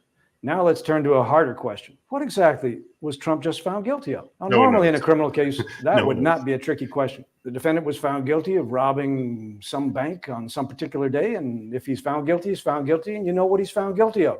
That is not quite the case here. It's not anywhere near so simple. So was Trump charged with unlawfully having an affair? No, because that's not unlawful. Correct. Well, was he charged with hushing it up? Was he charged with paying money to keep that quiet? No, because that's not unlawful. Whatever you might think about it, paying hush money to keep quiet allegations of an affair or something else, there's nothing criminal, there's nothing unlawful about that. So what was he charged with? He was charged with a two-step crime. There's two pieces of it. Step one, falsification of business records.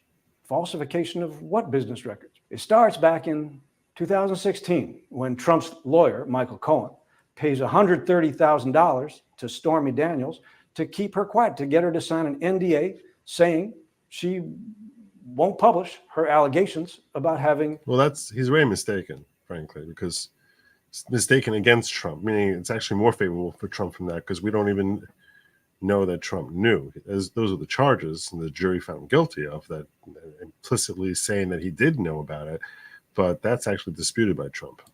Had an affair with former President Trump. But he didn't send his lawyer, according to... former president, but with Donald Trump. Cohen pays her that $130,000. Now, skip to 2017, Trump is president, and he starts reimbursing Cohen for the payment that Cohen made to Daniels. And he spreads that reimbursement payment together with other money that he paid to Cohen. He spreads that over 12 months, and that generates business records, checks, bookkeeping entries. And those checks and bookkeeping entries, they say that the payments are going toward legal expenses. Now, believe it or not, the whole case in the starting phases depends on this. Is there something false about saying that those payments were for legal expenses? The prosecution says, yes, those are false statements. Why? Because the payments were hush money payments, and more specifically, they were campaign expenses. The former FEC commissioner says that's not at all. In fact, you're not even allowed to call it a campaign expense. Expenses made to further his campaign. They weren't legal expenses. They were hush money campaign expenses. The other side, Trump's people, they say, what are you talking about? Those are payments made to Trump's lawyer for services he performed as a lawyer. So those are legal expenses. Believe it or not, you got to answer that first question. If you think those were legal expenses, then there was no false business record, and Trump should not have been convicted. But lots of people believe, as the prosecution said, that no, those were hush money campaign expenses, not legal expenses, so they were false. Okay, that's step one, because Trump was not charged only with falsification of a business record. He was charged with falsifying a business record to conceal a second crime that he'd already committed. That's how the charges become felony charges.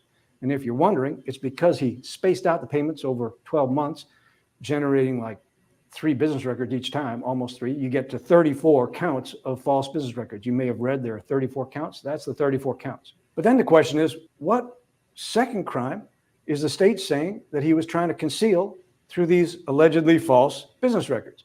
So it's a 2-step crime, falsifying business records in order to conceal a second crime that he'd already committed. So what was the second crime?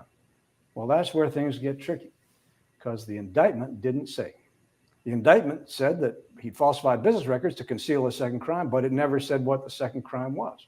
And to this day, a lot of people are unsure what the jury thought, because what the state did was it did not commit itself to what the second crime might be. That's not in really its papers before trial.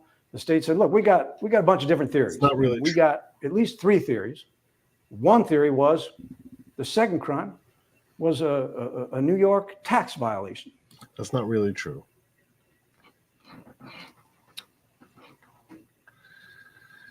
Do I have to go through this again? It's not really true. It's not really accurate. If you're going to fight something, you have to fight based on accurate basis. Otherwise, you're walking dead. You're walking dead. And it's not really true.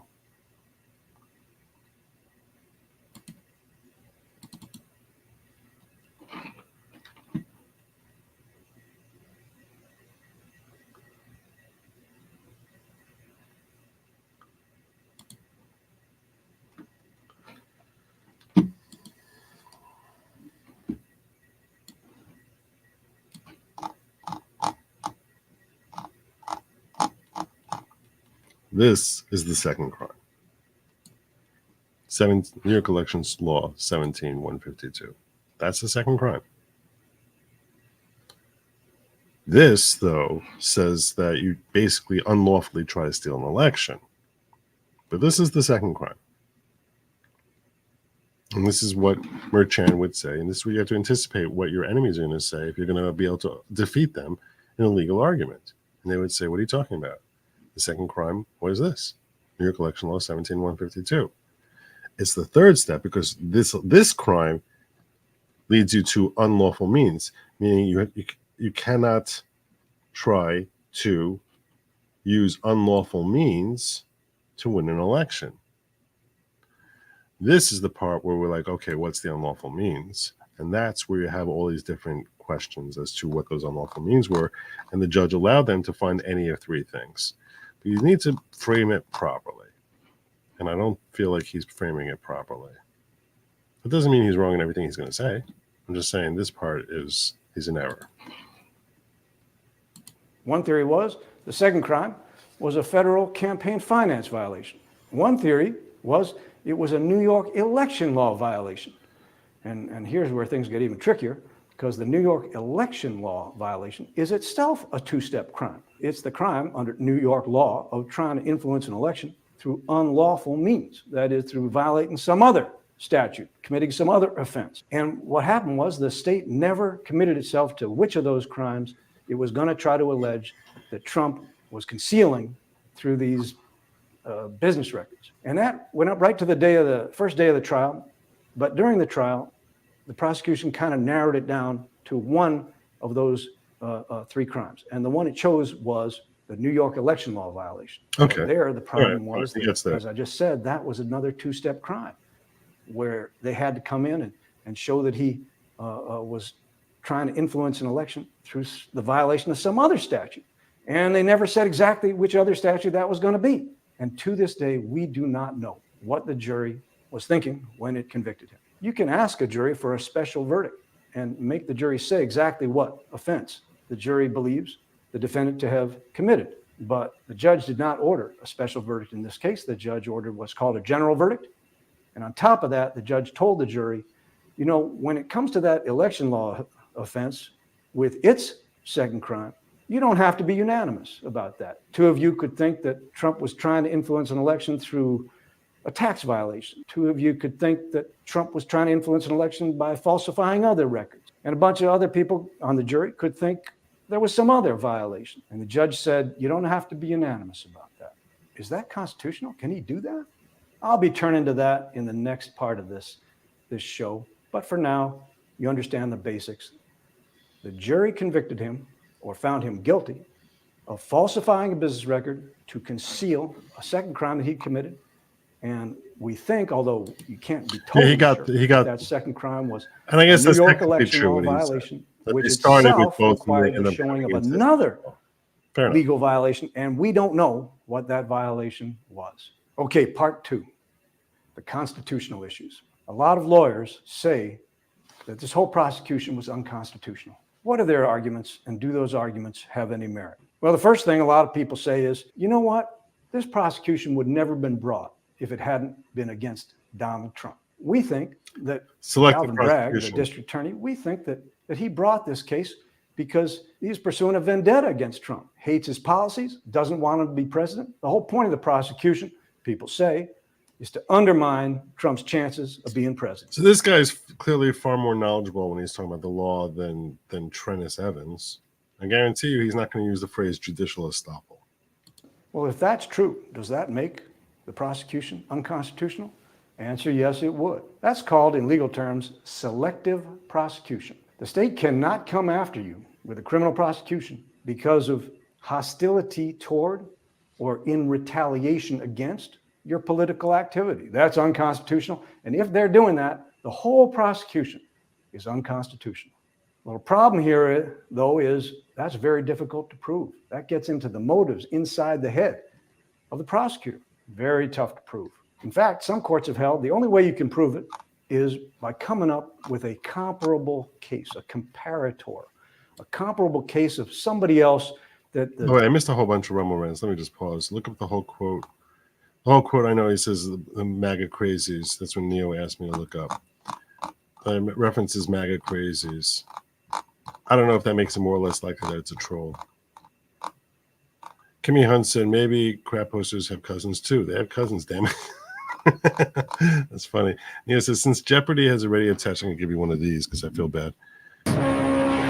Since Jeopardy has already attached, is a retrial even a possibility? In the event of mistrial, it's not considered the double jeopardy to bring them back to trial because it's as if it's never been adjudicated in the first place.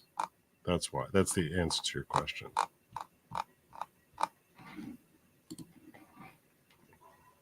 District attorney could have prosecuted on very similar facts, but didn't prosecute because the district attorney liked their politics, but didn't like Trump's politics.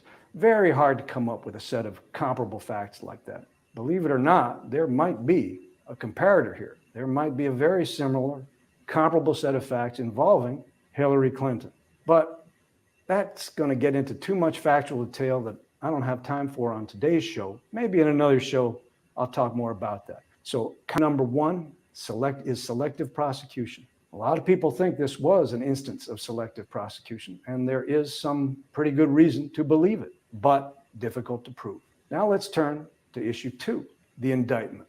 I told you before, the indictment charged Trump with a two-step crime, falsifying business records to conceal a second crime, but never said what that second crime was. Is that constitutional? Well, under the United States Constitution, under the Sixth Amendment, every criminal defendant has a right to know the charges against him. So how does that principle work in this kind of case? And I'll answer it by quoting from a federal case. The court was the United States Court of Appeals for the Second Circuit. And here's what the Second Circuit said.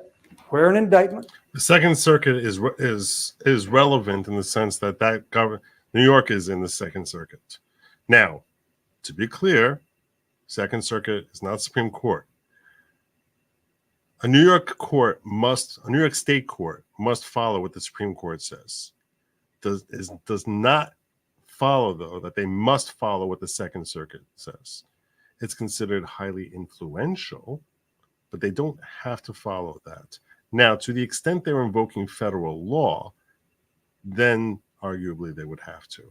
To the extent that they're violating the Constitution, that could be binding on them. I need to look into that. I'm not sure. That could be binding on them. So, but let's go forward here. So I just wanted to underscore the significance. It certainly is considered highly influential. Charges a crime that depends in turn on violation of another statute. The indictment must identify the underlying offense. That sounds kind of relevant, doesn't it? I'm going to repeat it to you. Where an indictment charges a crime that depends in turn on violation of another statute, the indictment must identify the underlying offense. Well, that's exactly what this indictment did. Charged a crime that depended in turn on the violation of another statute, but it didn't specify or identify the underlying offense. That's a great point. It's a great point. There's a very good argument that that indictment was in violation of federal constitutional law. That's a great point. Under this Second Circuit case and many other cases that are like it. By the way, if you want to look it up at home, that case was called United States versus Pirro, P-I-R-R-O. We are going to look this up.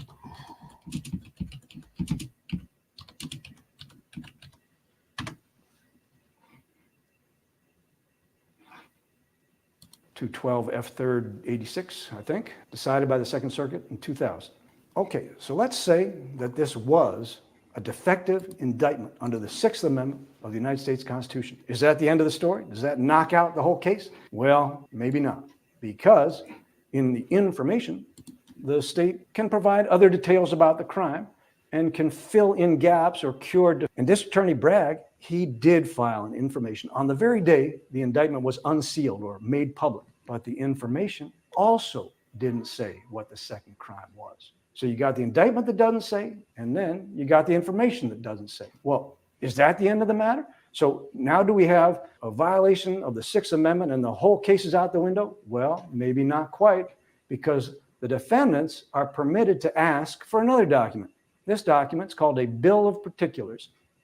And in that document, the state, once again, can provide more detail. And in this case, the Trump team did ask for a Bill of Particulars. And they specifically asked, you got to tell us what the second crime is, specify what the second crime is. But the state, District Attorney Bragg, arguing for the state, he said, no, we don't have to tell you. We're not going to give you a Bill of Particulars. Under New York law, we don't have to tell you what the second crime was. We don't have to specify the second crime. New York law allows us to prove that at trial. We've got a bunch of different theories. Okay, so this is his argument as to how to get into the Supreme Court. This is a million times stronger than what Trennis Evans brought. This is a million times stronger. Because what Trennis Evans brought was gobbledygook. This would have to be brought by Trump, but this is actually a potential answer for him. What second crime might be.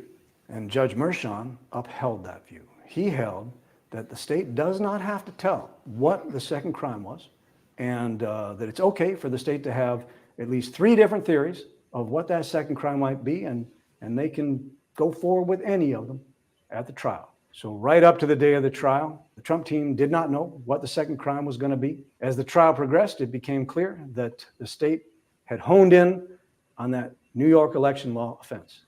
But remember, that was itself a two-step crime, trying to influence an election through unlawful means by violating some other statute. And once again, there were a bunch of different theories about what that second, or in this case, third offense might have been. And Judge Mershon said that's okay. State can have a bunch of different theories of what that further statutory violation was. And the jury can pick and choose among them. Well, is that constitutional? I think there's a very serious question about whether that was all constitutional. Because you see, the Sixth Amendment requirement that this is a great be argument. informed of the charges against him, that's not a mere technicality. It's actually like the fundamental principle of constitutional criminal procedure. Because the idea is you have to be able to defend yourself. And how can you defend yourself if you don't know what the charge is? If you're charged with a crime, if you're being prosecuted by the government, you have a right to know what it is they're charging you with, because we're not supposed to have a legal system like Franz Kafka's legal system in The Trial, where the protagonist is put through a trial and found guilty and never told what it is he's been charged with. It's a very serious matter to not tell the defendant exactly what charges he's up against. And that's why the Second Circuit held what it did in that Pirro case, because the defendant has a right to. I'm going to just commend this guy here, because if he's still in Yale, Professor Jed Rubenfeld, I give him massive kudos here, because he's going to face a litany of hate in his cultural circles, a litany of hate. Because Yale Law School, they're all for convict him. That's just the culture there. Massive props to this guy. Massive props. To prepare his defense, to know what the crimes that the state is going to put before the jury might be, so he can call the right witnesses and be ready to defend himself. And because the state was playing hide the ball on this and changing its theories. Trump had relations with Stormy and Karen while Melania was pregnant with Barron. Does that mean nothing to you as a Christian? Newsflash, I'm not a Christian. Do we just pretend adultery is not a sin against God? Is that now a convictable offense? How dare you? How dare you, you imbecile? How dare you imbecile, to try to actually make a religious issue out of a legal charge? How dare you? Who the hell do you think you are? What is wrong with you? How sick in the mind do you have to be to actually think that because someone violates what many people consider to be God's law, that is now a basis to say that we can throw this person in jail? How twisted are you? How utterly absurd. Are you a joke? What is wrong with you? That you're sitting here saying now that because in your opinion he violated God's law, that all of a sudden now man has the position that they have the right, which, by the way, I just want to point out, it's one person's story. It's her story, which sounded as convoluted and ridiculous as possible. There's also God. It's an offense against God to swear falsely. Is it not? Which she said over and over again, it never happened. So are you holding her to task? Should she go to jail also? What about the testimony? What about to proffer and to support false testimony, which he got up there on the stand, Michael Cohen, and basically said, swore under oath that during this 93-second phone call I had, I told him that I made a payout to Stormy Daniels. And that was later proven that during that phone call that he was actually addressing an issue with Kurt Schiller, his bodyguard or assistant, Trump's bodyguard or assistant, that related to prank phone calls, and that he outright lied to the very jury which would later convict Trump. How dare you come in here with your stupid, childish attempts to try and throw in that this is some sort of sin or something like that, and then try to justify corruption of our system, of our legal system, and try and use this as some sort of basis. There's something terribly, terribly wrong with you. You need to seek help. There's something really, really wrong with you.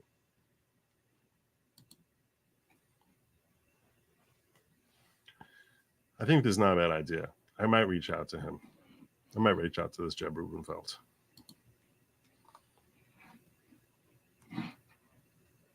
Keeping his theories open right through the whole trial.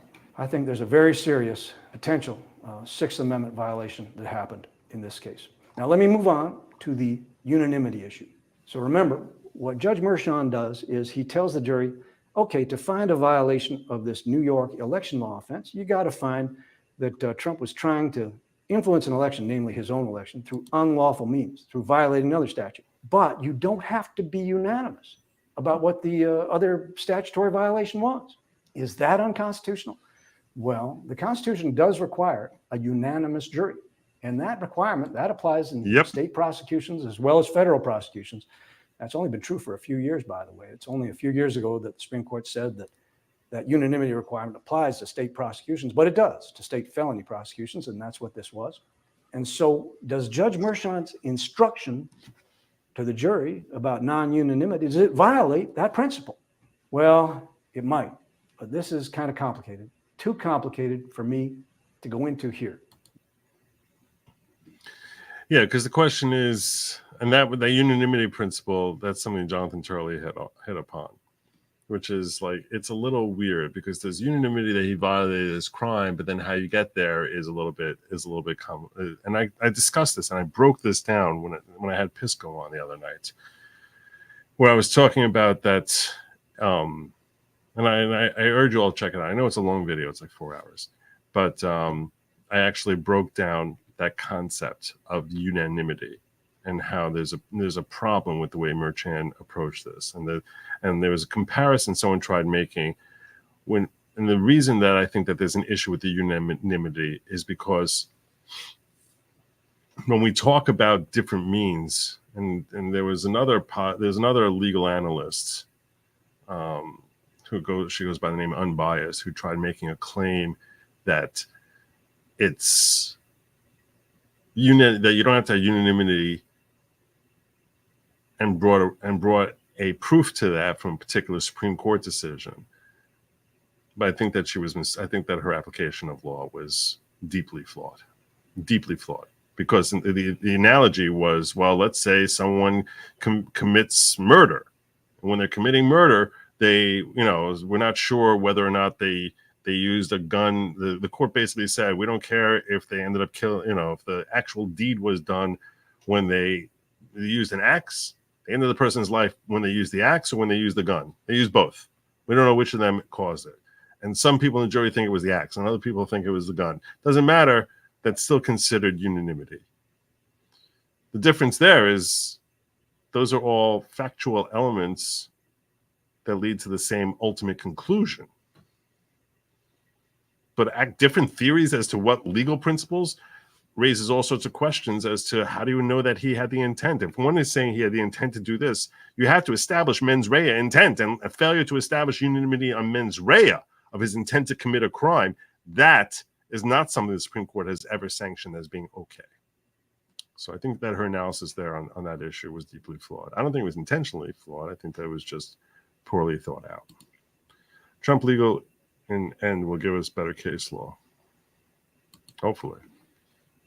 There is a case to be made that that's an unconstitutional jury instruction, that the Constitution requires unanimity on that point. But I'd have to get into cases and complications I don't have time for right now.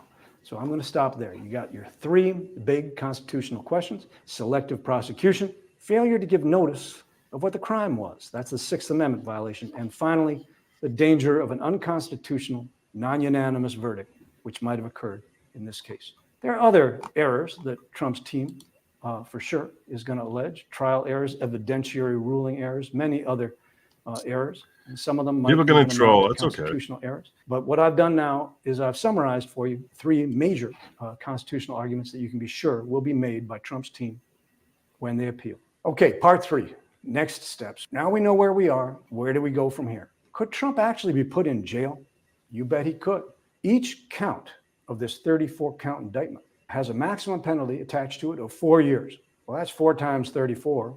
That's a maximum prison sentence of 136 years. I think it caps out at 20, though. Judge Merchan could sentence... Not that it matters when the guy's 80 years old, but... President Trump to jail for 136 years. Will he do that? Of course not. He won't. But could he sentence him to some incarceration? Yes, he could. Will he? Nobody knows. A lot of people are saying, nah, he won't. He'll just impose probation or a fine. But truth is, sentencing is left very much open to the judge's discretion. It'll all be up to Judge Merchan, and nobody knows what he'll do at this time. Now, when is sentencing scheduled for? Well, Judge Merchan has set it for July 11th. Will something happen between then and now? Yes. Trump's team will ask for a judgment notwithstanding the verdict. They'll ask for Judge Merchan to throw out the jury's verdict and find Trump innocent despite the verdict. And Judge Merchan will turn that down. Yep. Then there will be arguments about what the sentence should be, briefing on both sides, possibly even a hearing. Then on July 11th, sentencing will be announced. And at that point, that triggers the Trump team's right to appeal. To what court would they appeal? Well, they would appeal to New York's appellate level court, and they would make arguments of the kind that I've summarized to you, and other arguments as well. And they will say, throw out this conviction.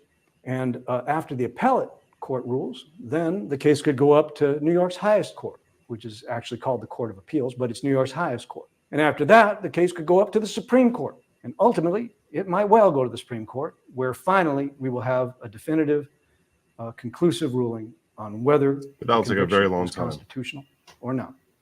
Of course, that would take years.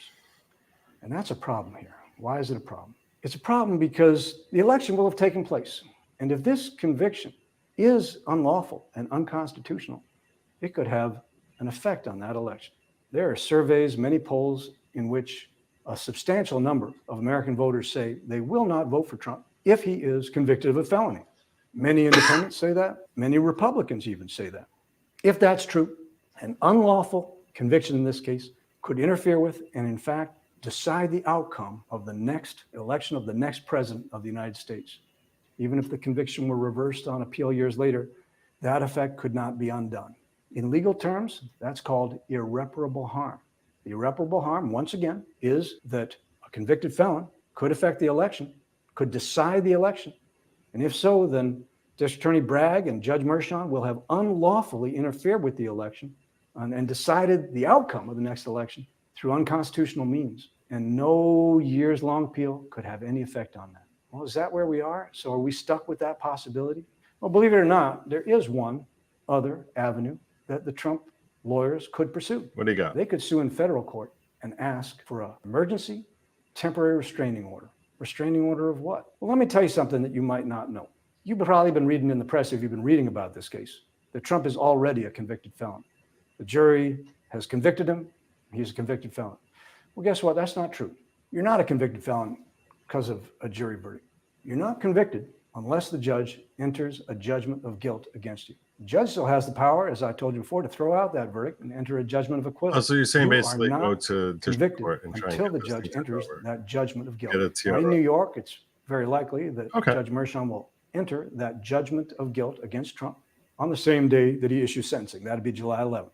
So what would this federal case be about? In this federal action, Trump would sue District Attorney Bragg and other state actors and ask the judge, the federal judge, for an emergency temporary restraining order, halting Judge Mershon from entering that judgment of guilt until the federal courts have had an opportunity to review and rule on the serious constitutional arguments that exist here. I think he has. Let me tell you why I think that might be a very important thing to happen. Because going after criminally a former president of the United States and somebody who is running for president now, that's a very bad look for this country. It's an especially bad look when the folks bringing the case and the judge deciding it are members of the opposing political party. And it's an even worse look when the crime is so unclear that the state is hiding the ball about what the actual charges are right up through the trial. And indeed, this is something that could work for him. Even now, we don't know exactly what the jury found Trump guilty of. If you're going to go after a former president and somebody who's running for president now, the poll leading candidate, if you're a member of the other party and you're going to do that, you better have the goods. You better not be pursuing some novel legal theory where you have to hide the ball. It's not even clear what the charges are. That could be a very dangerous precedent for this country, a very bad and dangerous precedent. And that's why it's so important for a federal court to review the constitutionality of this process. I think it's a good answer. And decide, was it constitutional? Was it not?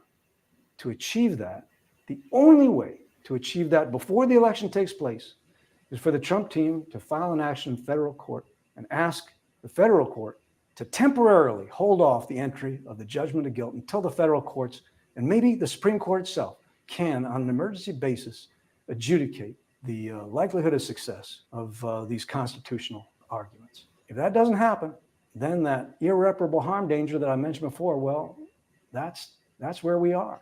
But if it does happen, the nation could get a ruling. I think it's federal courts, even the Supreme Court of the United States, before the election. I would like to get this guy on. Maybe that's what the nation needs, and maybe that's what the law requires here.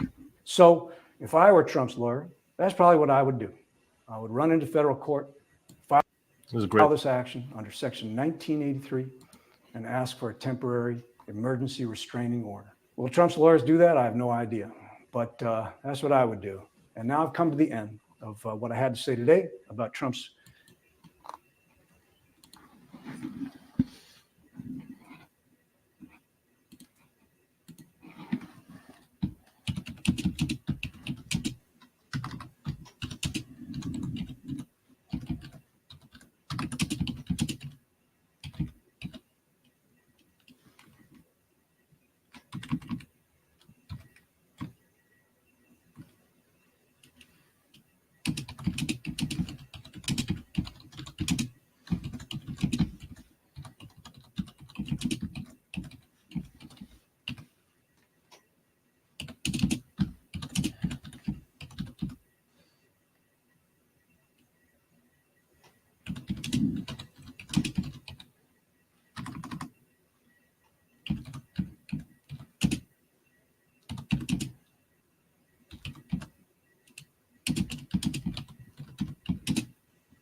All right. There you go. There's my invite. First will be if any confinement, they'll go to a single judge in appeals court to defer pending appeal. First will be if any confinement, they'll go to a single judge in appeals court to defer pending appeal. Well, his suggestion is correct. Before that happens, you sort of want to get a stay from there actually being a judgment being entered as far as his prison sentence by Mershon. The reason to do that is to keep him from getting that label of being labeled a felon walking into the trial. So quorum tactics no longer matter. This is late Roman Republic crap. The multiple precedents of attack cannot be undone, only retaliated against and escalated in turn. A lot of people feel like that, Dwayne. A lot of people feel that way. All right. Spent way longer on this topic than I anticipated. I'm not going to kid you. A lot longer on this topic than I anticipated. There's one other thing I wanted to go over with you because I thought this was funny.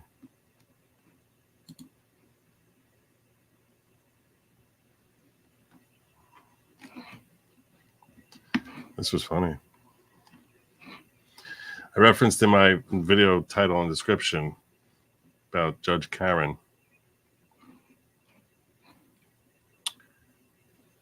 Newsweek reporting, judge quits job. Make it sound like this is like some 50-year-old judge who's like, no, I can't handle this anymore. 82-year-old retiring judge quits job with rebuke of Supreme Court's low regard for principles. The audacity of this clown. In his upcoming memoir, retired Judge David S. he quit his job already. Wrote that he stepped down from his position on the U.S. Court of Appeals for the District of Columbia Circuit due to the U.S. Supreme Court's low regard for judicial principles, according to Friday's report by Washington Post. I can tell you this, D.C. Circuit Court has a low regard for principles. They suck, okay? You were basically part of a field of incompetence. They're terrible. They're so terribly twisted, and I'm specifically referring to U.S. v. Trump and their finding supporting a gag in Judge Chutkan's case. But there are countless other examples of that. The Supreme Court is facing growing scrutiny over concerns about recent decisions as well as ethical concerns. Critics have accused the court of ignoring key judicial principles such as precedent in decisions like his 2022 ruling in Dobbs v. Jackson Women's Health Organization, which overturned Roe v. Wade, landmark case that overturned it. Yeah, well, you know what? That case, even Supreme Court Justice Ruth Bader Ginsburg said that decision Roe v. Wade was garbage. So yeah, go figure. Wow.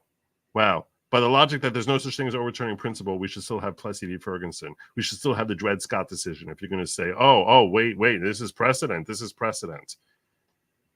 They went through why they were overturning that precedent. They went through in great detail as to why it is that overturning that precedent was warranted. No one likes to talk about that because people are frustrated by how well written the Dobbs decision is. Polls, meanwhile, indicate Americans are becoming less trusting of the nation's highest court. Who cares what polls are saying? Who cares? Seriously.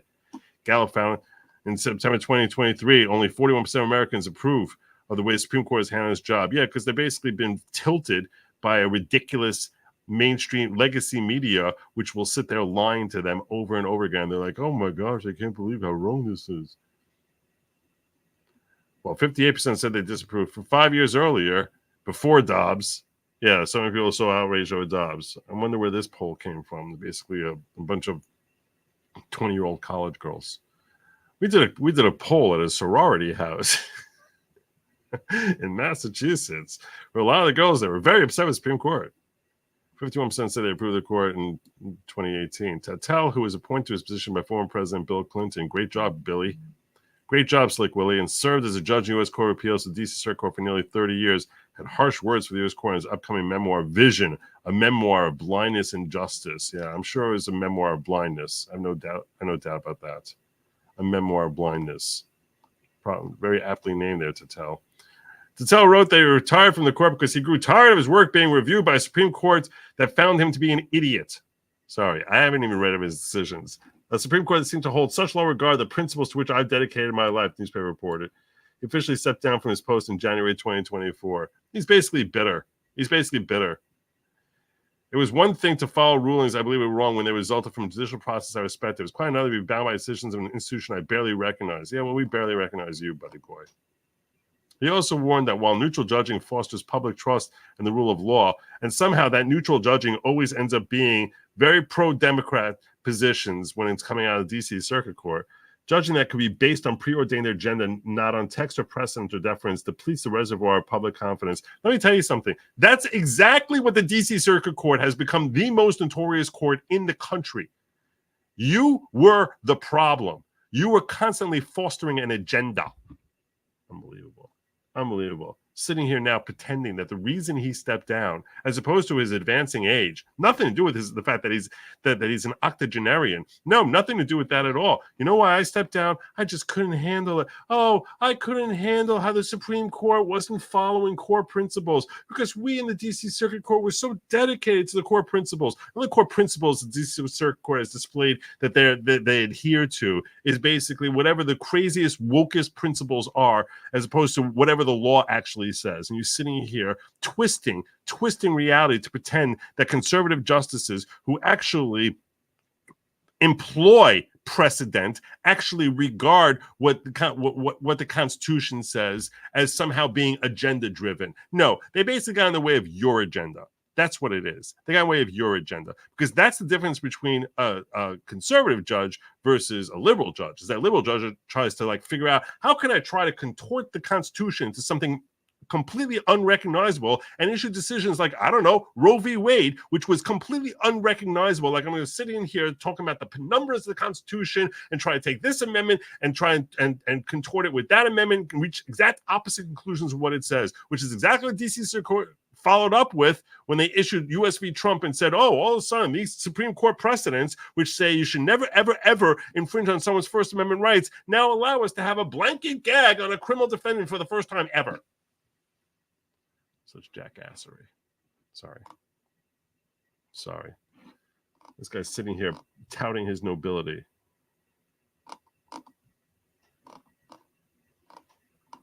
His nobility.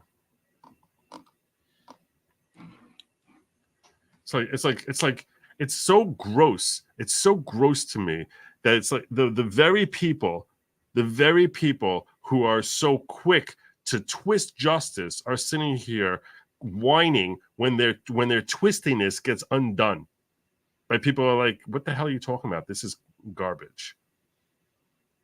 And I think, and I really try to show you where it's like, look, this makes sense. This doesn't make sense. Irrespective of where my political positions are on something, I'm like, look, this makes sense. This doesn't make sense. Tristan Evans comes out there and says, this is Supreme Court filing here that I'm going to try and get the Trump thing overturned. And I come to my audience and I say to you, look, this guy's a grifter. This is garbage. This is not true. Nothing he's saying here is actually accurate with respect to an understanding of the law. Because at the end of the day, I actually have respect for the law.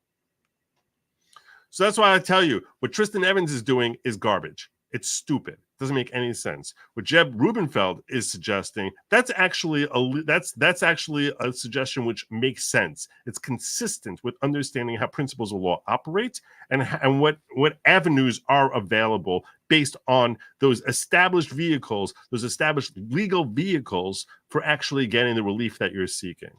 So he's correct. He can go to the federal court. He can try and get that relief and say, let me get a TRO here because I am facing potential irreparable harm of being labeled a felon walking into a presidential race. Now, it is irreparable harm.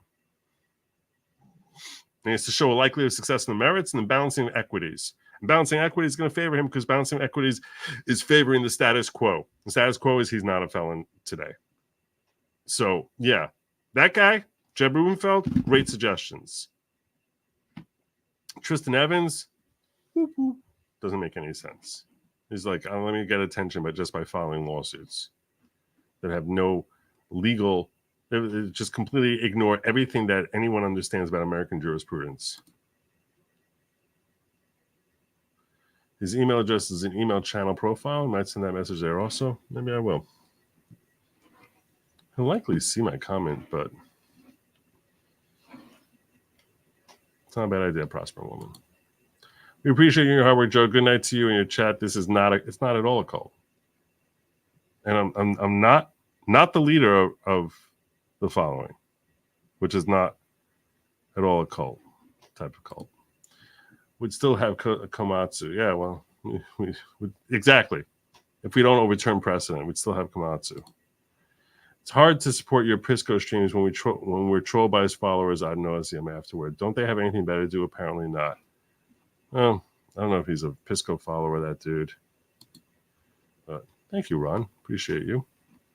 Also becoming a member. Looks like YouTube deleted your comment. YouTube usually will automatically delete comments that have links in them. Is that really what happened? Did that really happen?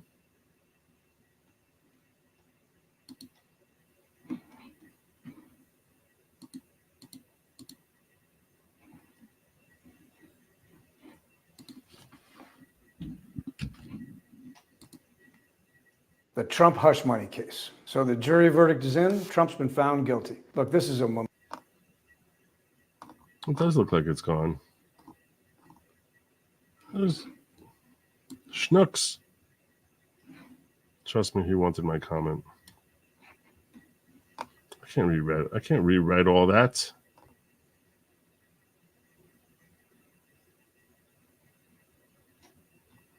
Ugh.